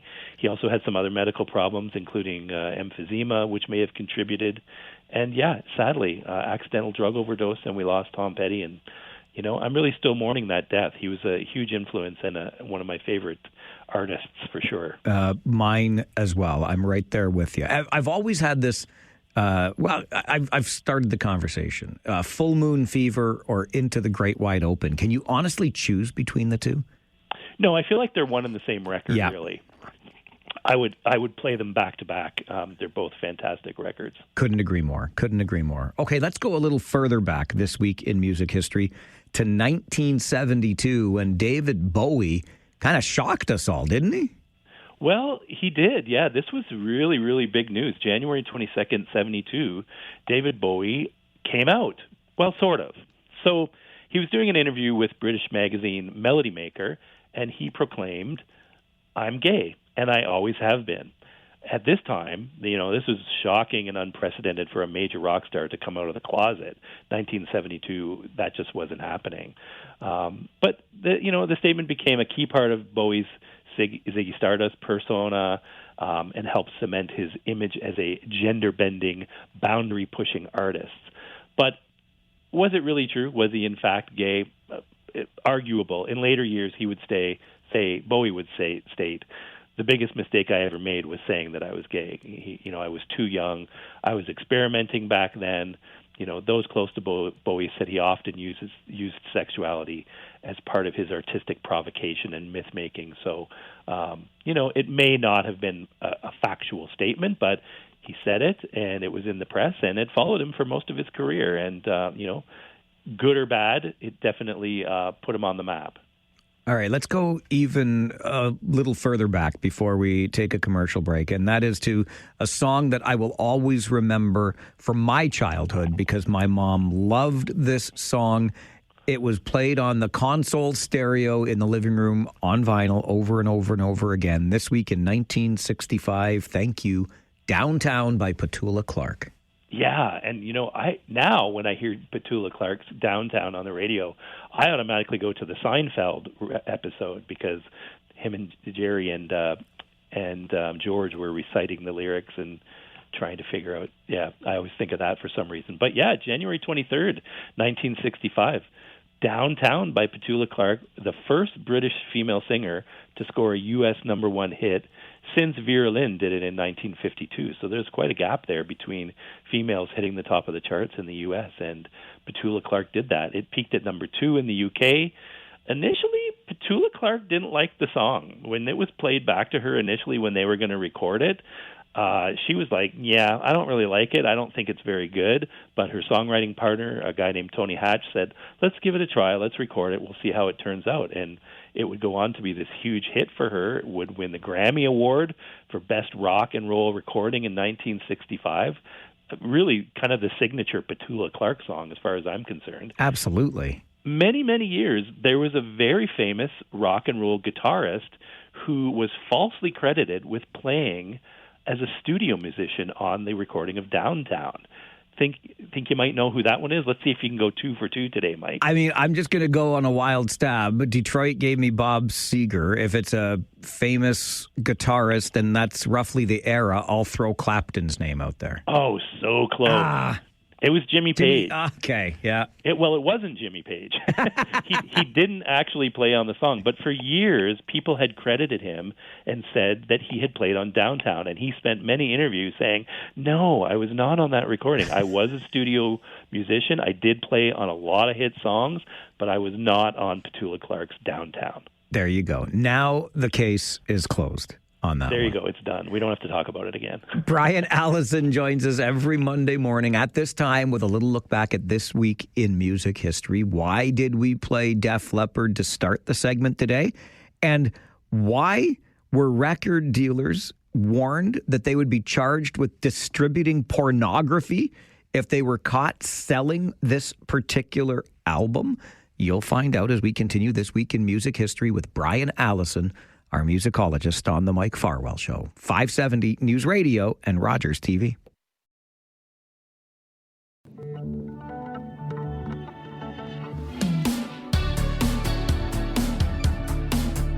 Every Monday morning at 11 a.m., we're joined by our good friend and musicologist Brian Allison for a trip down a musical memory lane with This Week in Music History. And I always want to encourage you to follow Brian's Facebook page. It's got the same name on it. This Week in Music History, you'll find these tidbits and so much more because very few love music the way Brian loves music. We started the segment this morning, Brian, with a little bit of Def Leppard, a single from the Pyromania record, which was released this week in 1983. Oh, what a great record. It really was. Yeah, and Def Leppard had been around a couple of years. This was their third release, but Pyromania just put them right over the top for sure. I can remember, hearing this record for the first time and just thinking, wow, that's just an incredible album for sure. So, released on January 20th, 1983.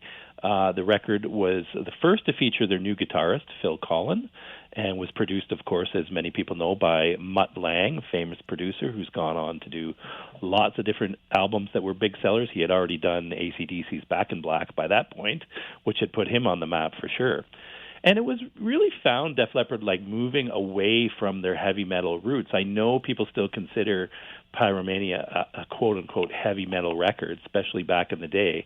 But it was really more of a pop record, and that did not endear Def Leppard to the heavy metal community, particularly in Britain. So at that time, we had something happening which was called NWOBHM, NWOBHM, which is the short form for new wave of British heavy metal. This included bands like Iron Maiden, Judas Priest, Saxon, all these sort of heavy metal bands. And Def Leppard was not loved by that whole community because they thought that they were selling out. They made this highly polished, pop-oriented version of what they considered heavy metal and put it out, and the other bands despised them. I like to think that a lot of it was just jealousy. When one of your contemporaries goes on to sell millions of records, not that Iron Maiden didn't do well, not that Judas Priest didn't do well, but at the same time, Def Leppard was in another sphere. And that was the intention. Joe Elliott, the lead singer, has said many times, we weren't interested in being part of the Nawabum movement or the new wave of British heavy metal. Our goals were to be more like Zeppelin, to be more like The Who, to be more like the Rolling Stones. We wanted that sort of global success. So they certainly got it with Pyromania and went on to have some other fantastic albums, too, in the years to come.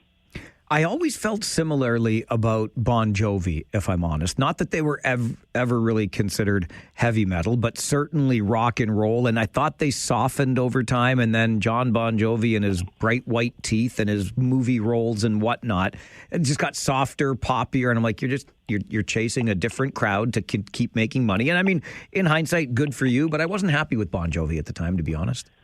No, and you're right. They really did soften. There was their catalog in the later years was heavy ballads. Yeah, right? Like a lot of soft rock stuff, and less of the "You Give Love a Bad Name" and sort of the songs that put them on the map initially. So I think you're justified in that feeling. This week in 1969, Brian, if you sell this, we're going to charge you with distributing pornography.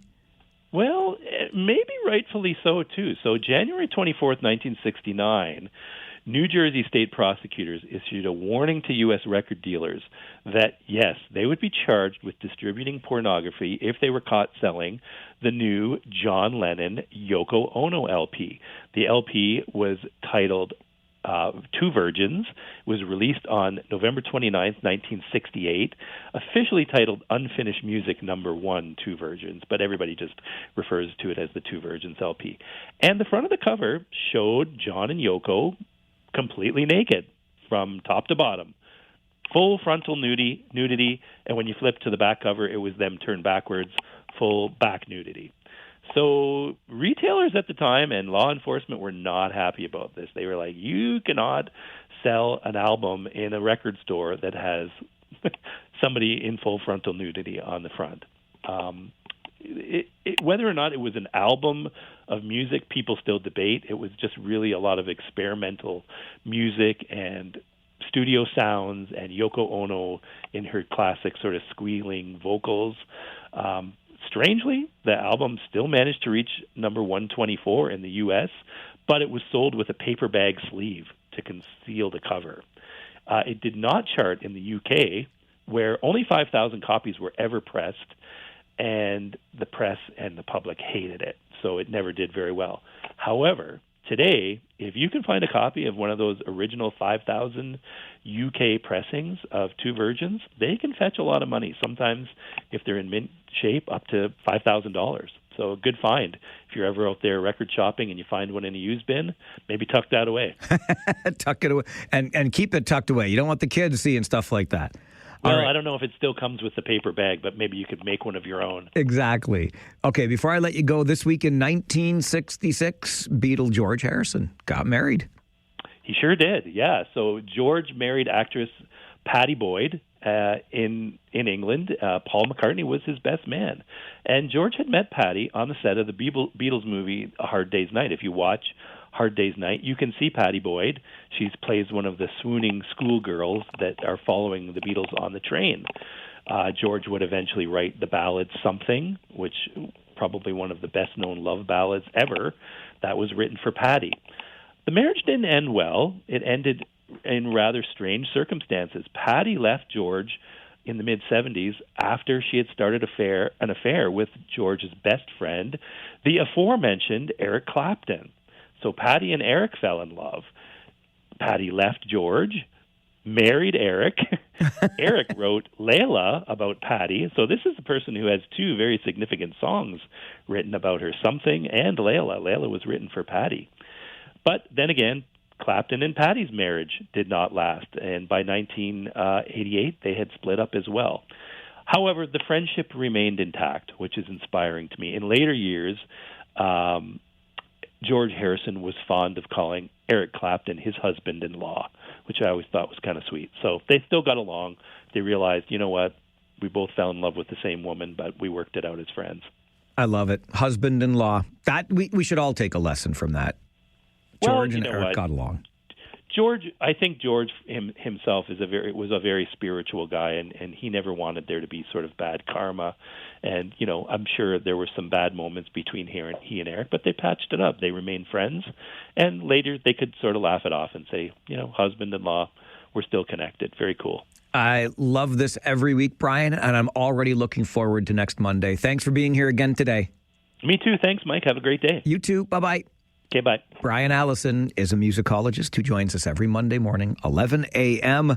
for This Week in Music History, the Facebook page. Same name, This Week in Music History. Please follow along. And speaking of music, we are into a new week here on the show.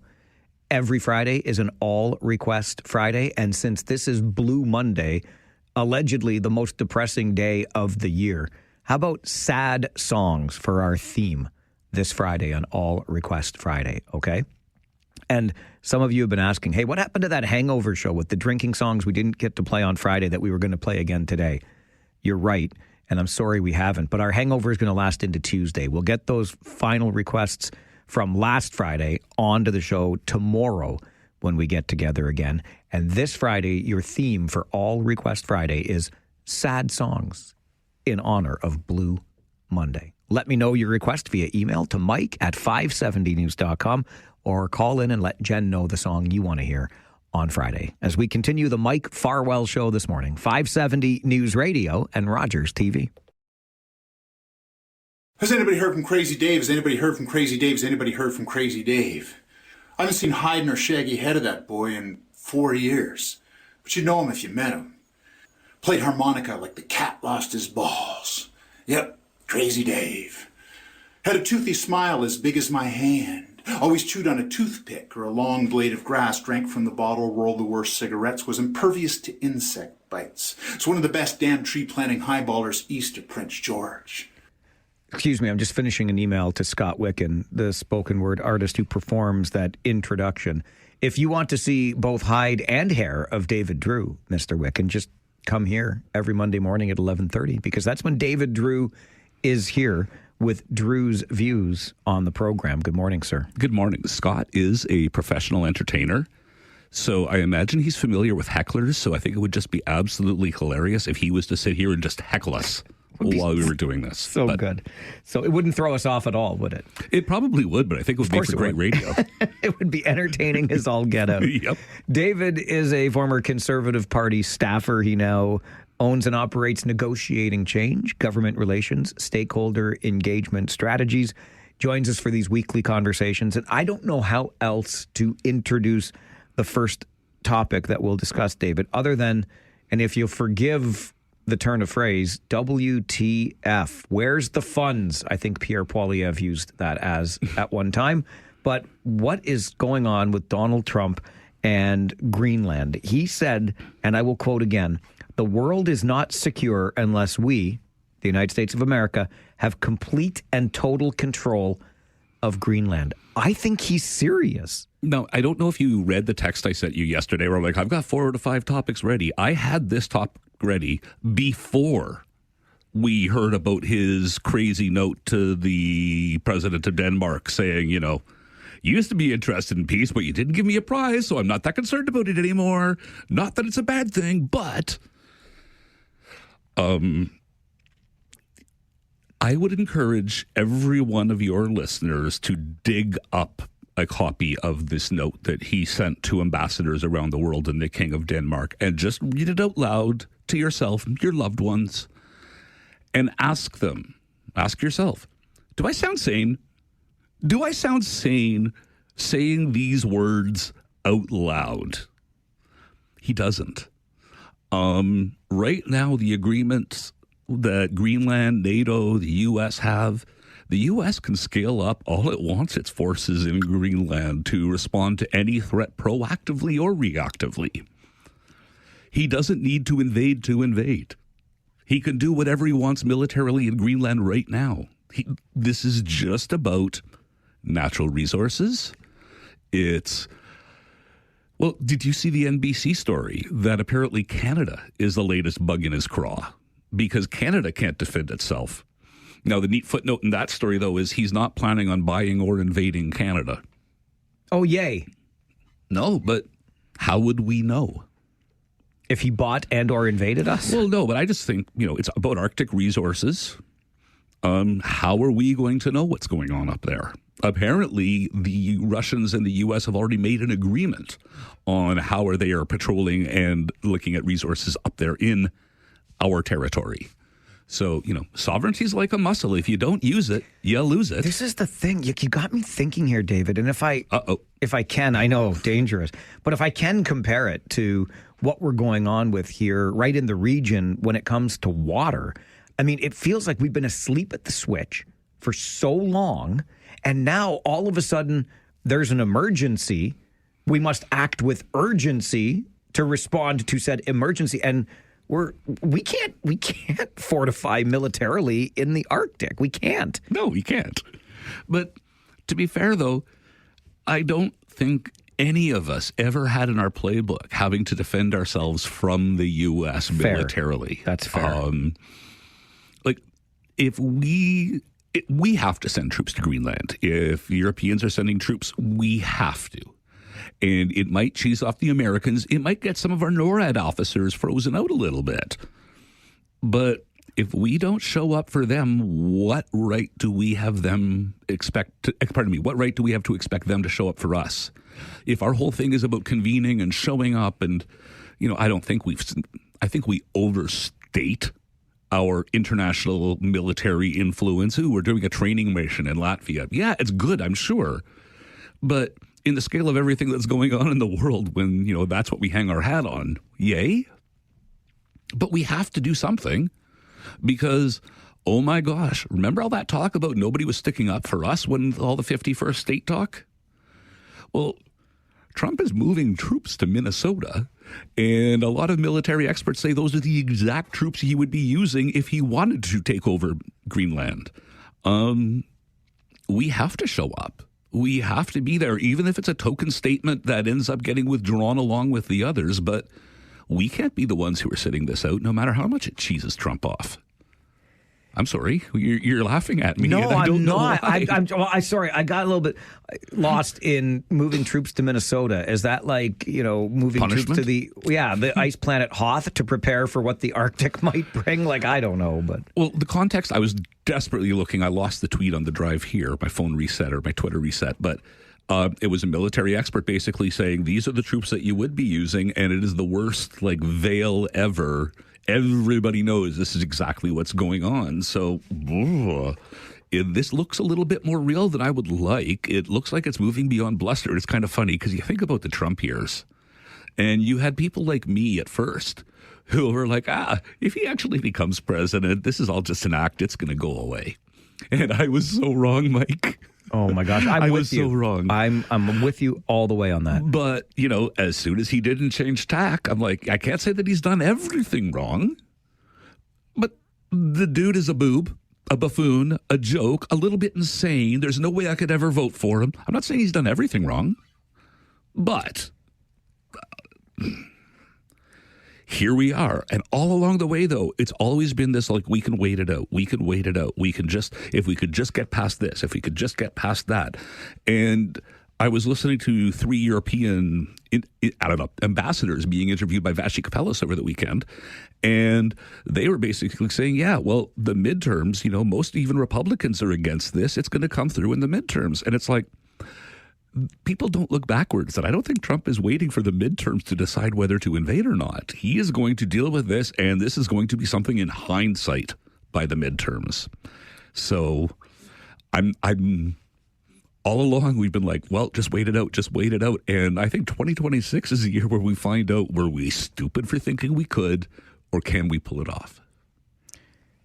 Prime Minister Carney, last week before any of this really hit the fan this morning, was asked to respond to what Donald Trump is signaling in the Arctic, in Greenland. And you say Prime Minister Carney responded in the most Canadian way possible? No.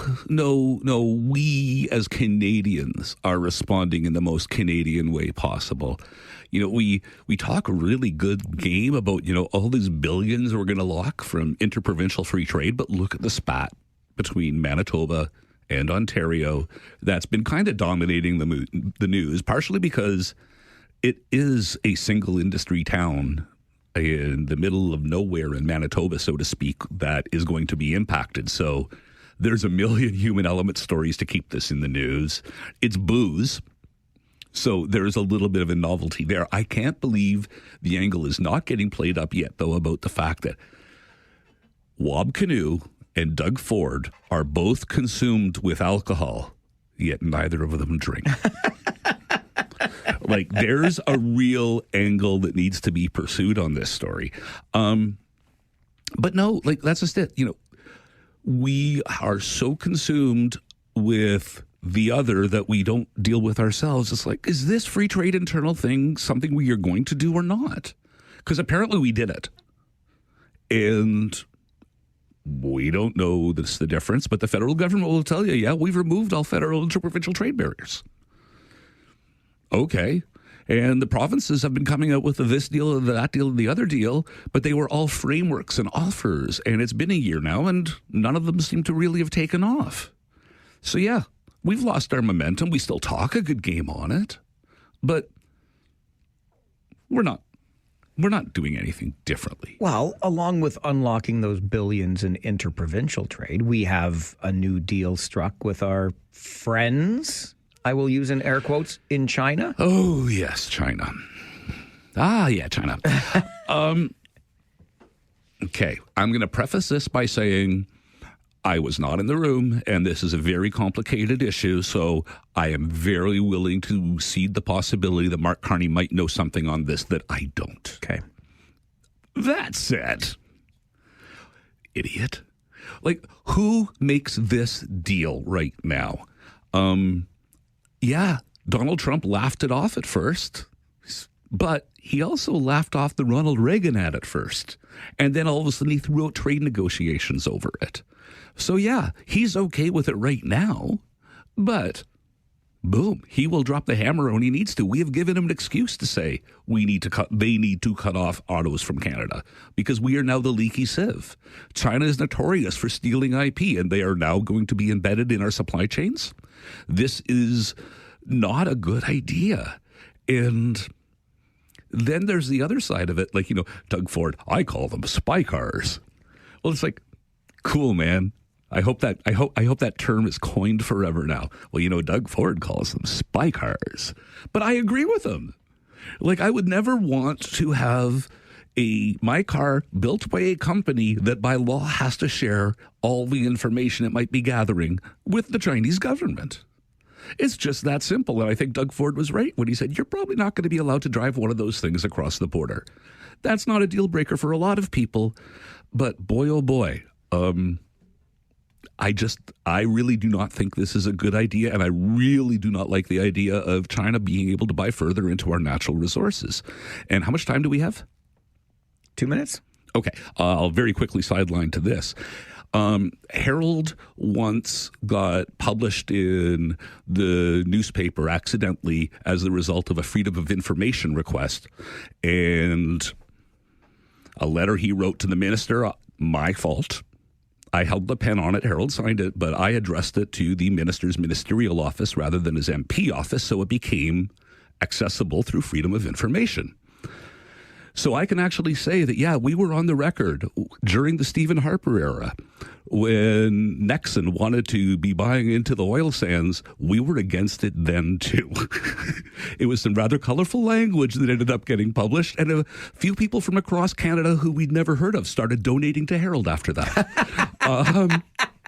It was like I pulled a homer. It was the best mistake we ever made, but it's not one of those ones you want to do very often, because I'm pretty darn sure there were another 100 members of caucus writing the exact same letters who got none of the credit, but did all the exact same work, but didn't make a mistake. That would be Harold Albrecht, the former MP for Kitchener-Conestoga, for whom David Drewe once worked. As we continue Drew's views this morning. Oh, we caught that federal court of appeal ruling, didn't we? We'll talk about that and more as we continue on the Mike Farwell Show, 570 News Radio and Rogers TV.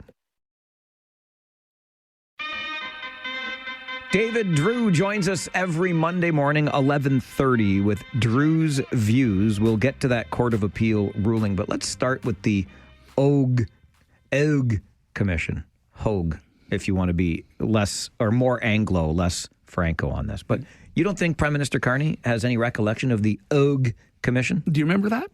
Do you remember it? I remember it vaguely because you helped me. We talked about it. It was foreign interference. Yes. It was because, China was interfering in our election campaigns.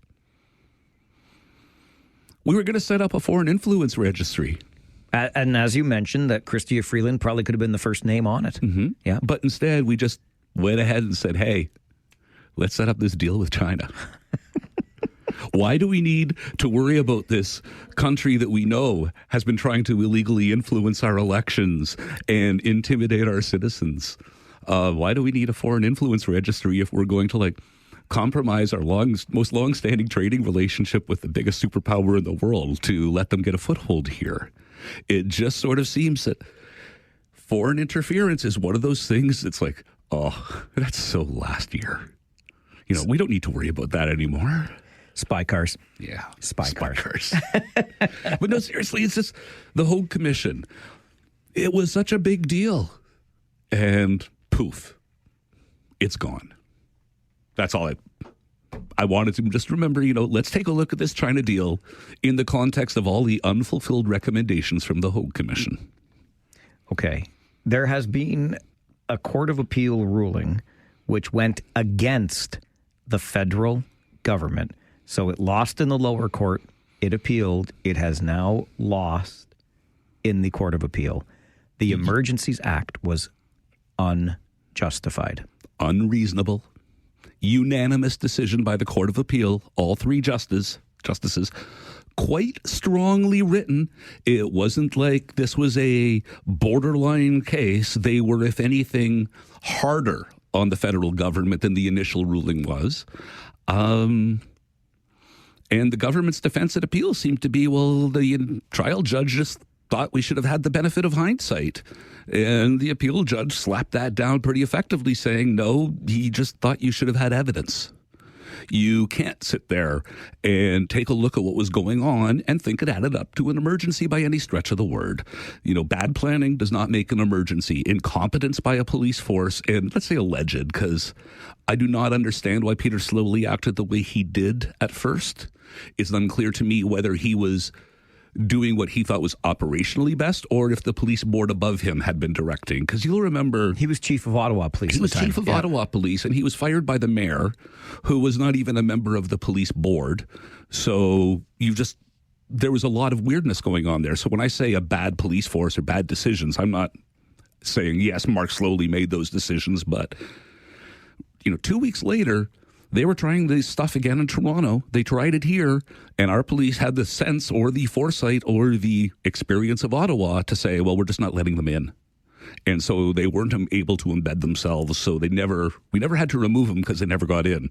Ottawa let them get in for some reason and dealt with it. But it doesn't matter what we think of the truckers because, frankly, if your views and actions aren't controversial, you really don't need a Charter of Rights and Freedoms.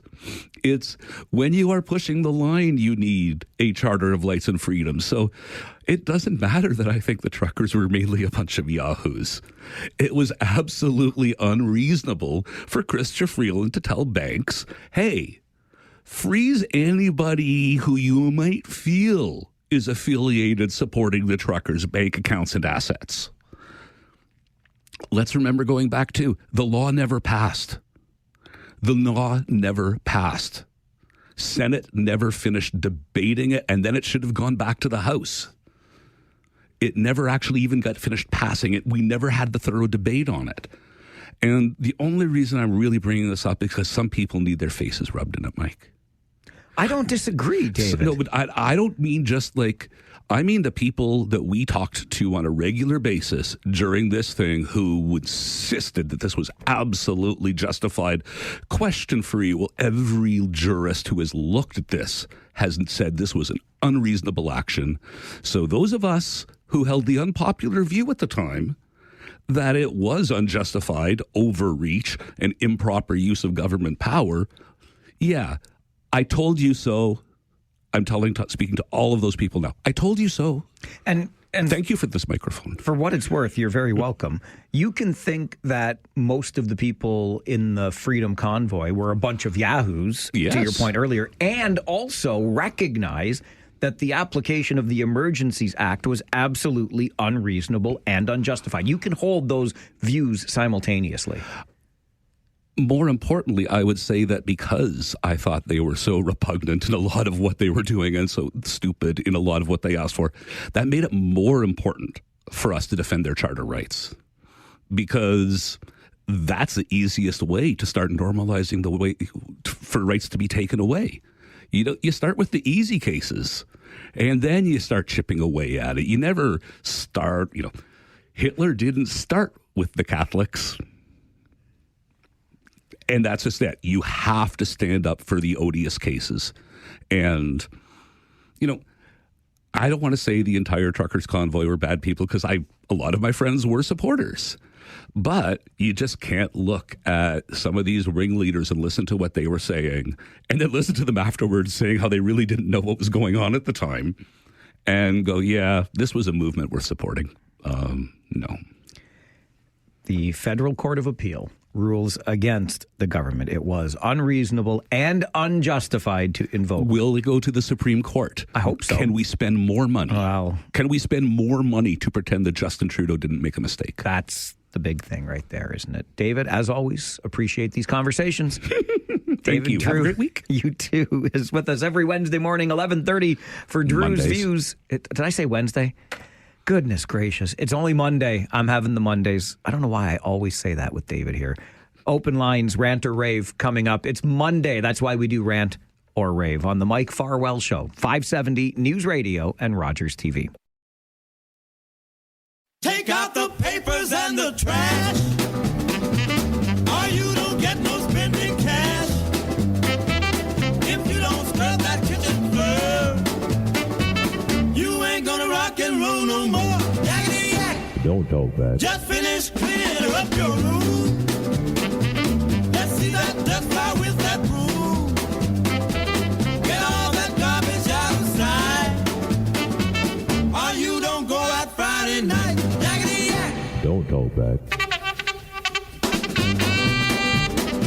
On Mondays, your Talkback Hour is reserved for your rants and or raves. It's kind of the stuff of tradition here on this show, going back many, many years to even the time before you and I were having the conversations together. Rant or rave is a fixture on 570 News Radio. You rant because you're upset about something. You rave because you're not. I mean, you probably love cold and blowing snow and snow that never stops. You can rave about that all the live long day. 519-570-2545, star 570, and 1-800-570-5715. We're going to start with Jersey Bill. Good afternoon, Billy. Yes. Welcome to the world of transaction. Transaction above all. Transaction above democracy. Transaction above sovereignty. Transaction above normal diplomatic relations. Because that's where we are at the moment. It's really unfortunate. And I think the only thing that will stop Trump is if not just Senator Tillis of North Carolina and Senator Paul of Kentucky are against this ridiculous adventurism trying to coerce the occupation of Greenland by the U.S., but if at least 13 Republican senators would join all the Democrats and say, we find that to be an impeachable offense, that would get it up to 60, and if 100 supposedly what they used to call security Republicans, national security-minded Republicans, would join all the Democrats in the House of Representatives and say, yes, this is a bridge too far. We will vote for articles of impeachment. Trump may actually wake up and realize that he's not just losing the Democrats and independents, but he's losing a good number of Republicans whose political life began long before he showed up on the scene in 2015. Do you really think, though? That would be the only thing. Yes. Do you really think that any Republicans will support that?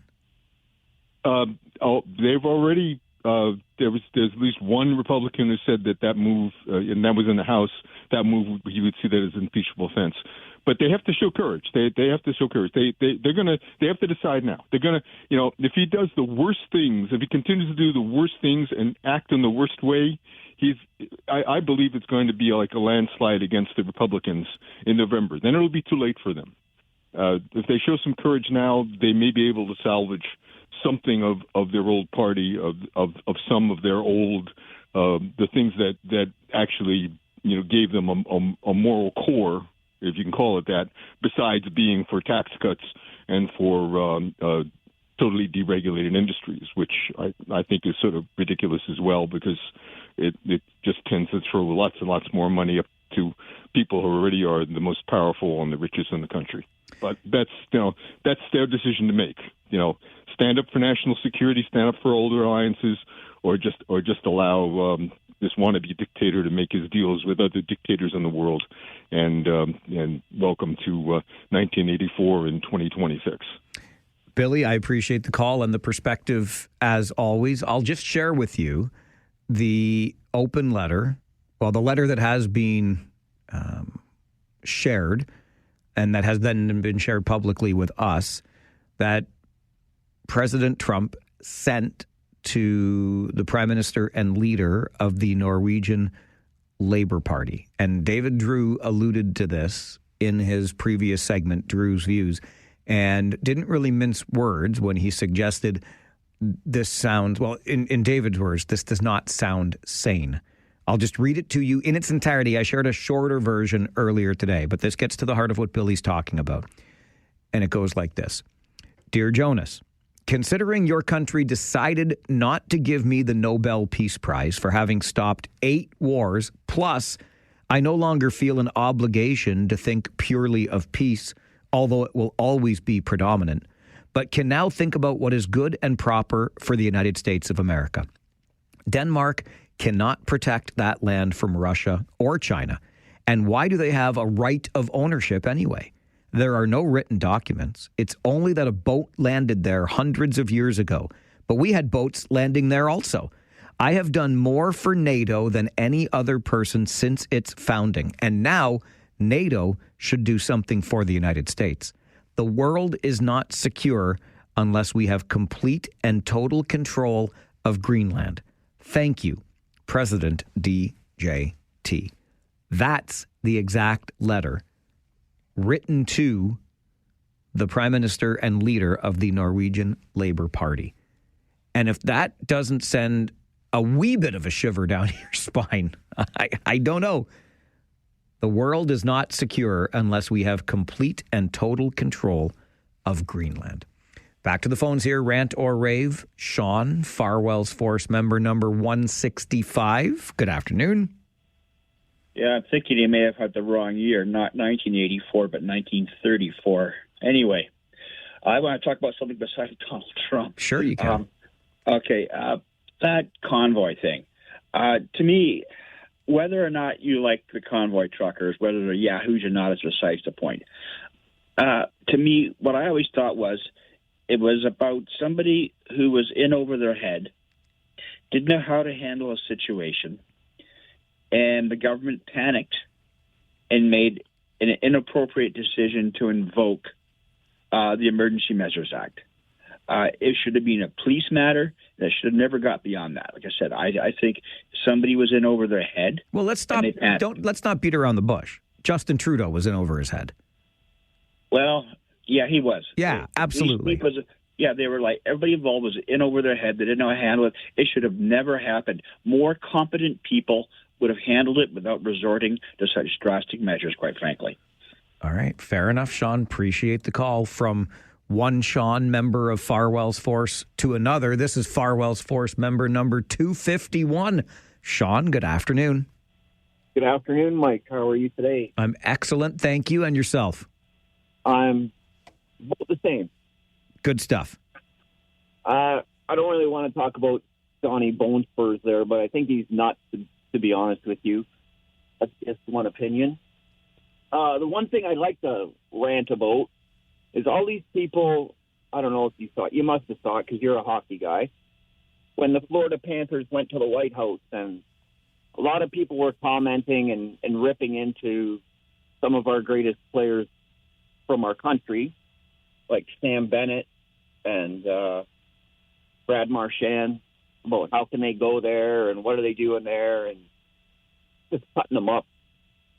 I didn't think that was very nice of them. These guys, I don't know if it's contractually, if they're obligated to go or what the deal is, but people shouldn't be ripping into them for something as small as that. All right, Sean, fair point. And I hear where you're coming from. Sports and politics.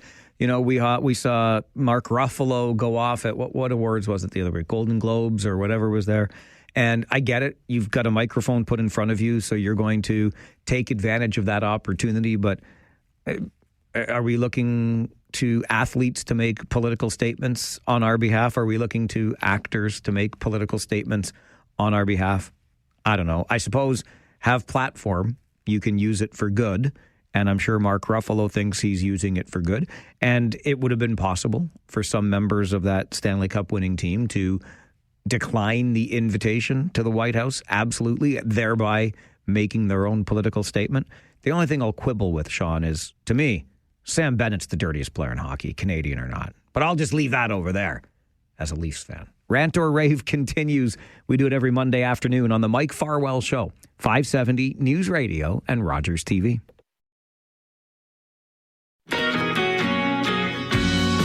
I am certainly not the only one with an opinion.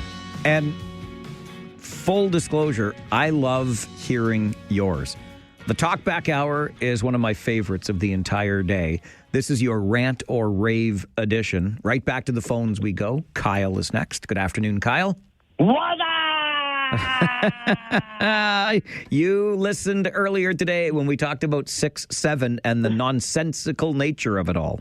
I did. And, the other thing about being a millennial, the other thing that we did that got us in trouble a lot in school was when you cross your arms and go towards your crotch a couple of times and say a couple of words.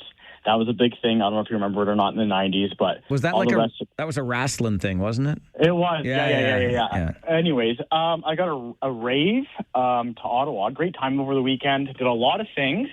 I was a little too overconfident on the Rideau Canal, and I didn't realize that there's some soft spots on the ice, and in my mind, I was thinking it was like an ice rink, so I went out there and went as fast as I could, and my skate got caught, and I just gave her. My stomach or my knee still hurts today. It's all bruised and all that stuff, but great time. And weather was good, and had some duck, which was fantastic. And I did not realize that Ottawa is I think it's Canada's, has the most shawarma shops per capita in Canada. And I guess that's their main dish there. So I learned something new every day there, Mike. But anyways, thanks a lot, my friend. Have a great week, or have a good day, my friend. Thanks, Kyle. I appreciate the call. Kyle shared with me a picture of he and his girlfriend in our nation's capital on the weekend, and I loved it. My beloved was there, too. She went with her family because they're all fans of a certain hockey team, a team that I cannot name.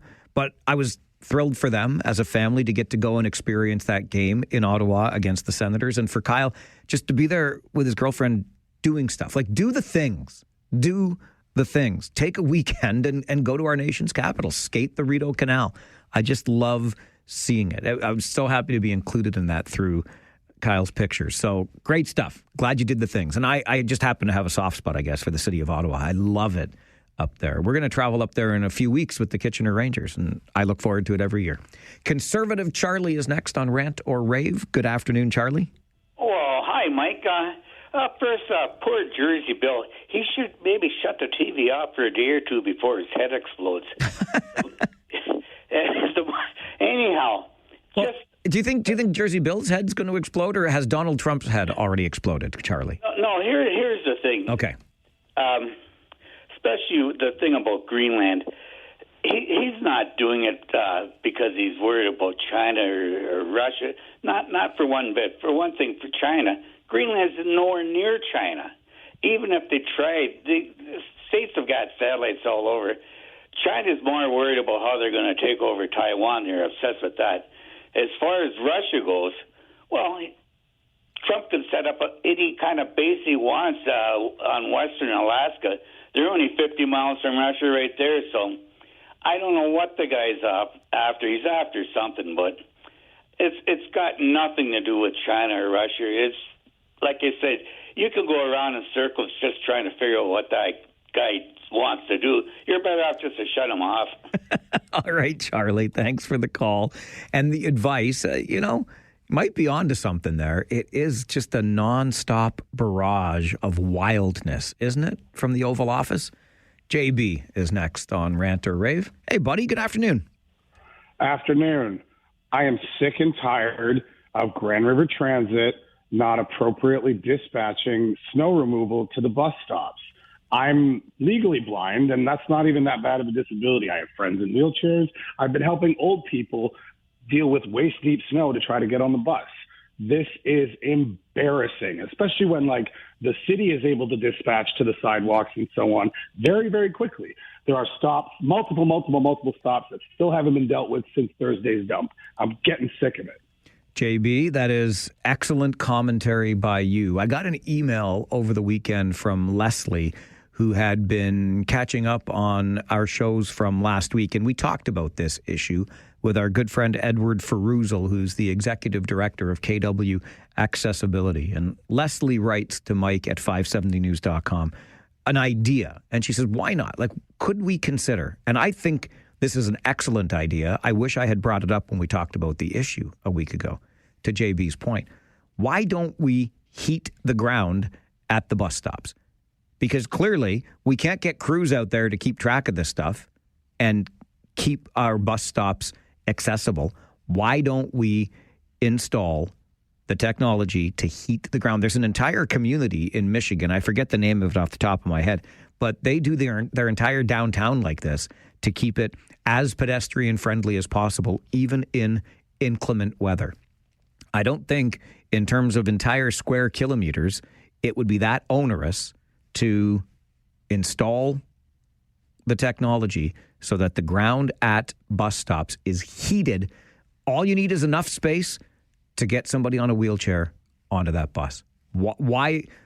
Clearly we can't shovel the stuff. Why we're not doing this or something like it is beyond me. I loved Leslie's suggestion in the email. And I'm with you, JB. It is inexcusable. I know this has been a bad winter. Well, figure out a way. We can put people on the moon these days. I'm sure we can figure out how to keep transit stops clear and accessible of snow. Rory is next on Rant or Rave. Good afternoon, Rory. Hey, Mike. Where'd you go? Was that the Rangers game yesterday? What a game. Great win. It was indeed very exciting right till the end.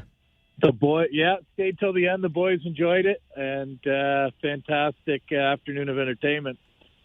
Rant and a Rave, if I can, Mike. First, the rant to the jackwagon who tried to run the bus stop when the school bus had its stop sign out with the lights going. Thank goodness my neighbor was there to halt the car. She stood in front of the car while it was driving through the bus.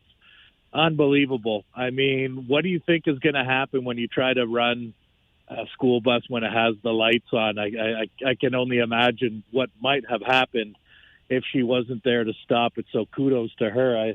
My rave, Mike, my wife had surgery last week at Grand River Midtown. She's at home recovering now and will for the next little bit. But, fantastic care from the folks at Grand River Health Network. Amazing staff. And I know sometimes it's easy to pick on the healthcare system, but I can honestly say, Mike, when you need the care, it's there. And it was there for my wife. It was there for us. And I'm extremely grateful to the folks there at Midtown. So thanks, Mike, and have a great week. Thanks, Rory. You too. Great to hear from you today. And we hear this time and again. As many challenges as exist within our healthcare system, the wait times, the inaccessibility, it goes on, the funding, who knows what. However, over and over again, when we encounter the system, when we have direct experience with it, we always come back with things like Rory's talking about, where the care was exceptional. The people working within the system are doing terrific work. And I'm glad to hear that those types of stories continue. Just by way of helping us all move along on this, I'm old enough to remember when that was KW Hospital on King Street in downtown Kitchener. but it is now Wren at Midtown. It's the Waterloo Regional Health Network, and the hospital on King Street is Wren at Midtown. Then there's what we used to know as St. Mary's. That is Wren at Queens Boulevard. And then Freeport is now Wren at Chicopee. I think that's what we've got, Wren at Chicopee. Anyway, it's the Waterloo Regional Health Network and Wren with our Midtown, our Queens Boulevard, our Chicopee locations, just to keep us all on the same page and try to get used to this new terminology. Sue is next on Rant or Rave. Good afternoon, Sue. Hey, good afternoon. You just gave me a great thought. Oh, good. And a lot of mindsets are it can't be done. How many people wait for a bus anywhere between 20 and half an hour? Put a shovel there. I love it. But Sue, do you know how long that shovel's going to stay there?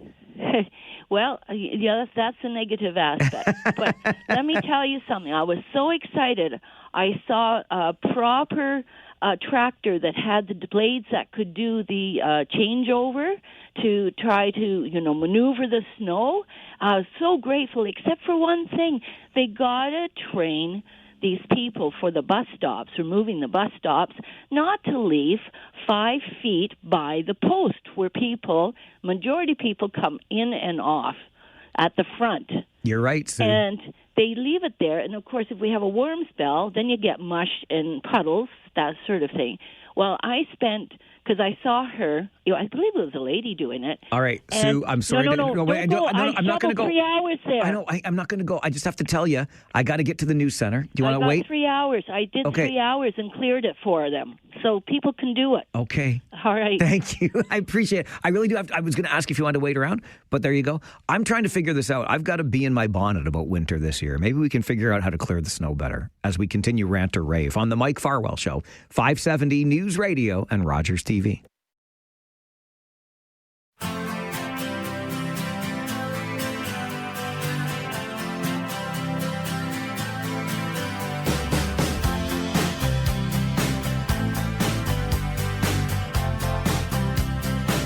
Sue called just before the break and that update in the 570 News Center with Hutch. And I didn't mean to rush Sue away. The clock is the boss, and the clock is always right, and it always rules the day, and you can't go against the clock because the clock is the clock. And Sue said she spent hours on her own time, if I heard that correctly, shoveling out a bus stop so that it would be safer for people. She thought the idea to solve the problem we're having would be to leave a shovel at the bus stop so people, while waiting for the bus, can clear the snow away, which is a lovely idea in theory. I don't think the shovel would last that long. Also, it's not the transit user's job.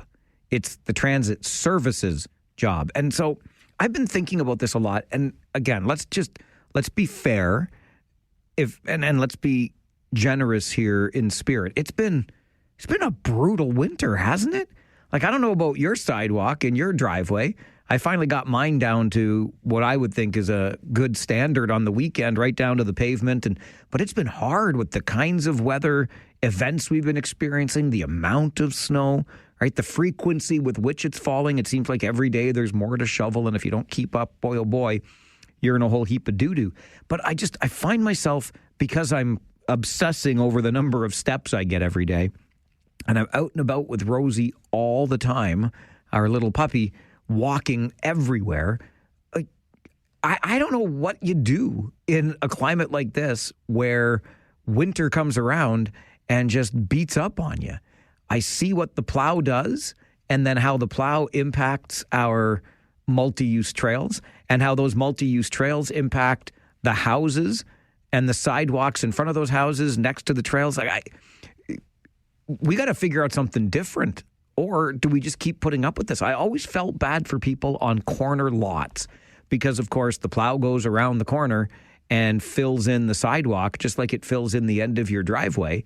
And if you're on that corner lot, you want to shovel out that path for people to get across the street. And lots of people are doing that. I see them all the time, because Rosie and I walk in those areas, and we can walk right through the snowbank because they have cleared that path. We got to get that done at transit stops if individual homeowners can do it. But in so many areas, one of the worst sidewalks we walked the other day was in front of a school. Isn't that school board property? Isn't that the school board's responsibility? If the school board can't even keep up with it, I don't know. And I'm not, never have been, never will be in favor of having the city assume control of all sidewalks. Listen to our complaints last week about the way the roads were cleared. And that's what we drive on with vehicles. If the region can't even keep up with the roads to satisfy us as drivers, how on earth is it ever going to keep up with sidewalks and satisfy us as walkers? So I don't think the city should be put in charge, but I do know that we got to figure out something different. Surely there are different plowing technologies, aren't there? Or methods that we could use to reduce the amount or the size of those snowbanks. I still want, digging out that catch basin all the time now. It's remarkable to me how far from the curb the snowbank forms when the plow goes by. I'm sure we don't want to be damaging the curb or the blade of the snowplow, so we stay a far enough distance away to be safe. But and maybe it's never been a problem, so I'm worrying too much about the catch basin being clear because there's no effort whatsoever to plow over top of it. We're way out into the road over top of that thing. You really have to work to get that sucker cleared, to say nothing of our fire hydrants, etc. Maybe this is just dealing with winter. I feel like I'm kind of talking in circles here. But if you've got the answer or you've seen something better, I'm here to hear about it. Because I think with all of the various bits of infrastructure we have created, from bike lanes to multi-use trails, etc., we can't make them function properly in the wintertime. We simply can't. Everything that we do on a road or on a trail just makes things worse for the next piece of concrete or asphalt that's nearby, right? It's either the end of your driveway, part of your sidewalk, a corner where you're trying to get across a road. Zero answers here, but a lot of frustration with the way this winter has gone. Let's get back to the phones here on Rant or Rave. Nathaniel is with us. Good afternoon, Nathaniel. Hello. I have a bit of a rant. For context, my parents and I share cars, and the three radio stations we listen to are this station, 96.7 and 96.3 FM. And every once in a while, I think mostly in the before 9 and after 6, all three are playing ads, which kind of aggravate. They're playing ads that aggravate you? No, all three are playing ads. So 570 is playing ads, and then I changed to 96.3, and they are playing ads, and then I changed to 96.7, and they are playing ads. So that's just a pet peeve of mine. Okay. Well, listen, Nathaniel, I appreciate that. And I will say that I appreciate even more the partners that we have on this show and this radio station that buy advertising time so you can hear them. And that helps support us as a radio station and gives you a great opportunity to buy things or obtain services from our partners that advertise to you through this radio station. I could go on a long tangent about how and why we do the things the way that we do in broadcasting. And I would even add into it a story with a radio company that decided they had figured it out by putting their commercials at different times than other stations were doing their commercials. And they even promised that the commercials were not going to be on long. It's only going to be 2 minutes. And then people got upset because the 2-minute commercial breaks came up too often. Here's my best advice to you, my friend. My best advice to you is just enjoy the commercials. They are partners. They are as much a part of this radio station as this show, the news updates, and everything else you hear. Just enjoy them. Listen to the messages that are within them, and then the show is going to come back on, or the next piece of music if you're listening to 96.7. So just enjoy them. Best thing I can tell you, because they keep it all going round and round in the right direction for us here at the radio station. Debbie is next on Rant or Rave. Good afternoon, Debbie. Hi, Mike. I have a rave and a rant. Okay. My rave is for the courts that found that it was illegal for what the government did when they imposed the War Measures Act. Yep. And kudos to them for their finding. And my rant is, so I have a little question here. It's not a trick question, Mike. Okay. So what does apartheid, Holocaust, residential schools, civil rights, 9/11, the Irish Wars, what is something that they all have in common? Are you sure that's not a trick question, Debbie? It's not a trick question. What would you say all of those things have in common? What they have in common is that there were eyewitnesses that lived and went through it, and many of them were either victims or they were the perpetrators. And the victims have, in many cases, stories of the truth of what really happened, and not the published truth that the perpetrators gave out. And sometimes it takes a lot of years until that happens, especially, like, for instance, with our residential schools. And also what's happening with the Holocaust. We've got all these Holocaust deniers now trying to say, oh, that didn't really happen. But we still have some of the POWs that have the numbers written, inscribed in their skin that are saying, oh, yes, it did happen, and let me tell you what really happened. And that's what we need in history. That's what, our history books are written about, and some of them have had to be rewritten once the truth comes out. And so where I'm going with this is that I took exception with when Dave Drewe said that a lot of people think that, I don't know if it's his opinion. I have a lot of respect for Dave Drewe. I listen to him a lot when I listen to you. But I take exception to the truckers being called a bunch of yahoos. And the reason that I say that is when the protest was going on down in Ottawa, my daughter, who's a teacher, she was watching mainstream media and saw all of this unruliness, and all the talk was that, how terrible this protest was, blah, blah, blah. And she wanted to know what was really going on. So she planned on going down, and she asked me, she said, do you think our grandson was too young? He was 12 at the time to take along. And I said, absolutely, take him along, because the day will come when there will be people that will be saying, oh, that was this, it was that, it was a bunch of yahoos. And so they went down there for 2 weekends in January, and were amongst the crowd, walked amongst. My daughter took stuff down to give out to the homeless. All right. Look, Debbie, this has been going on for a little bit now. If I can just interject here, I don't think it's unfair for somebody to characterize a group that essentially takes over a town without permission as a bunch of yahoos. I don't think that's too harmful. It's just David's opinion on that. And I might agree. And there are people who do, but I just want to say that when there are, like my grandson going along down there were just as many immigrants that were walking around, and they were all saying the same thing. What's that got to do with the price of tea? Maybe your grandson becomes a Yahoo by association, Debbie.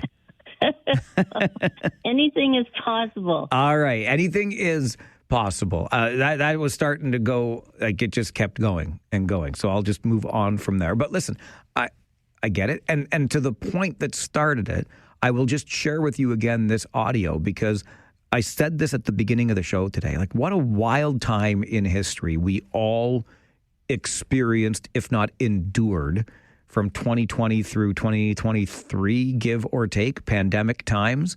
Right? Vaccines, vaccine passports, all kinds of things. And I was on record when the Emergencies Act was invoked as saying it was overreach. We had laws in place, if only applied, that could have taken care of the situation, but we failed to follow through on that. And then I think folks with too little experience wielded far too heavy a sledgehammer, and our federal court of appeal upheld a lower court ruling. Our federal government appealed the lower court ruling that said the use of the Emergencies Act was unreasonable.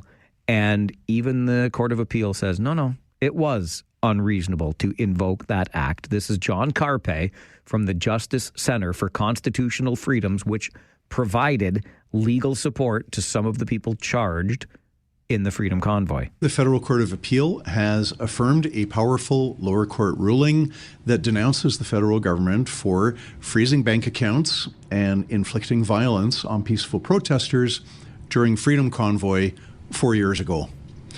I'm sure you'll recall Freedom Convoy, large protest in Ottawa, January, February 2022. Unlike a lot of other protests, there was no violence, no property damages, no smashed windows, no arson, no killing, no uttering threats. And yet, Prime Minister Trudeau declared that a peaceful protest in one Canadian city, namely Ottawa, somehow constituted a national emergency. It's a good way to put it. And you can disagree with the actions of those protesters taking over a town and creating some unrest amongst the peaceful residents of that city, Ottawa, while still agreeing that the use of the Emergencies Act was overreach. You can hold those two views simultaneously, at least from where I'm sitting. Rant or Rave continues on the Mike Farwell Show, 570 News Radio and Rogers TV.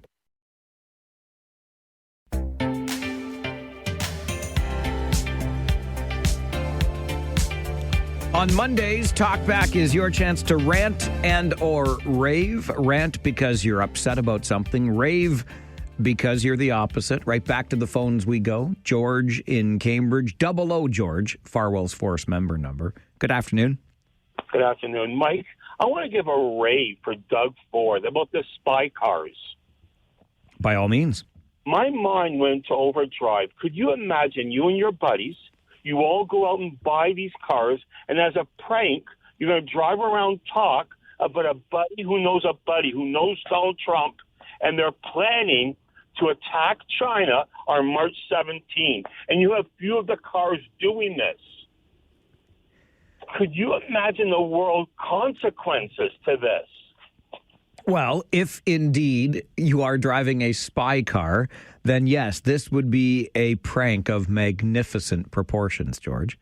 One that we would not have seen yet because we've never had this technology, at least not in this capacity. So wouldn't that be an interesting world you'd live in where a common man in Canada could cause a severe world war between two superpowers? Are you asking me to participate in your prank once the Chinese EVs get here, George? Because I'm down with a good prank. It's a great prank, but I'm afraid to see what the possible consequences would be if they got hold of this and they take it seriously. What would happen? Yeah, I hear where you're coming from. I think it's an interesting theory you put forward. You know what it makes me think of? Do you remember the movie War Games? A young Matthew Broderick? Shall we play global thermonuclear war? And Matthew Broderick, who was this great hacker, thought he was breaking into a game on his computer.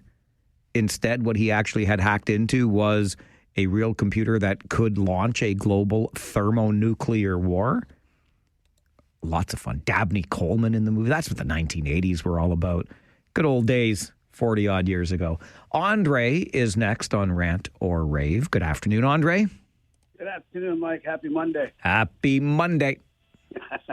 I have a couple rant and rave. Rant is, I'm sorry, David Drewe, I slept in. Lots of hockey this weekend. Wait a minute. David Drewe is on the show at 11:30 in the morning, Andre. And you were still, Andre.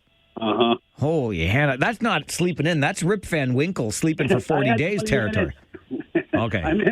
I'm in for the 20 minutes, like Walter says. Yeah, I guess so, because you sleep past 11:30. You want to trade? So, like Don Cameron said, yeah. Times, that's all we have. So Don Cameron said that? Don Cameron? Is it? He said time is all we have? No, something like that. Time is our enemy. Oh, time is our enemy. I don't think that was Don Cameron, but anyway. Yeah, he snapped his finger. Busy show for busy people. Busy show. That was Don Collins. You got to keep the Dons right. Don Collins was my old manager. More than 20 minutes. All right. Andre, you're killing me. I want to say a couple of things. Two, the bus service is the people that drives the bus are excellent. Like, I'm blind. They will drop me off where it's safe for me to get off or even to get on. I really, really appreciate that from the driver. You said something about a better system, Mike. Montreal is a city of slush and disgusting, but every time it snows, they have the gear going on, and they have these, like the lady was saying, whatever you want to call them, on the sidewalk. They push on the road, and then they come with the blower, and they put in the truck, and they recycle it. So that's, to me, was the better system. And my last is a rave to JP. Thank you very much for the excellent work he's doing with you, Mike, because you said he was on probation before. I don't know what's happening, but thank you very much for Tanner Lamb, because I missed that hat trick because I'm playing the snow with my kids. So thank you very much for following that. You said yesterday afternoon that he was all over the place, and oh my God, it makes me so happy that these young fellas are clicking in. All right, Andre, yeah. Time is our enemy, buddy. Thank you. Got to go. Thank you. How many different directions did that go in? Tanner Lamb's hat trick was like a week ago already. JP, Josh Piercy, broadcast partner on Kitchener Rangers Hockey. We are going to be in Windsor on Wednesday night, because who doesn't want to go to Windsor on a Wednesday? But that's a big hockey game for your Kitchener Rangers. So JP and I will be there with the team, bringing you all the action. And then maybe a week and a half later, Andre will talk about the game this Wednesday night. I love that guy. And I love him even more because he gets to sleep past 11:30 on a Monday. I want to trade, Andre. You come to work and prepare this damn show and prepare it poorly. Man, I let you down left and right today. I didn't play the hangover songs. I didn't do anything right. We're going to fix that tomorrow. Please join me tomorrow for the remorseful show, okay? I'll be back at 9 tomorrow morning. My name is Mike Farwell. You are a force for good. Bye for now.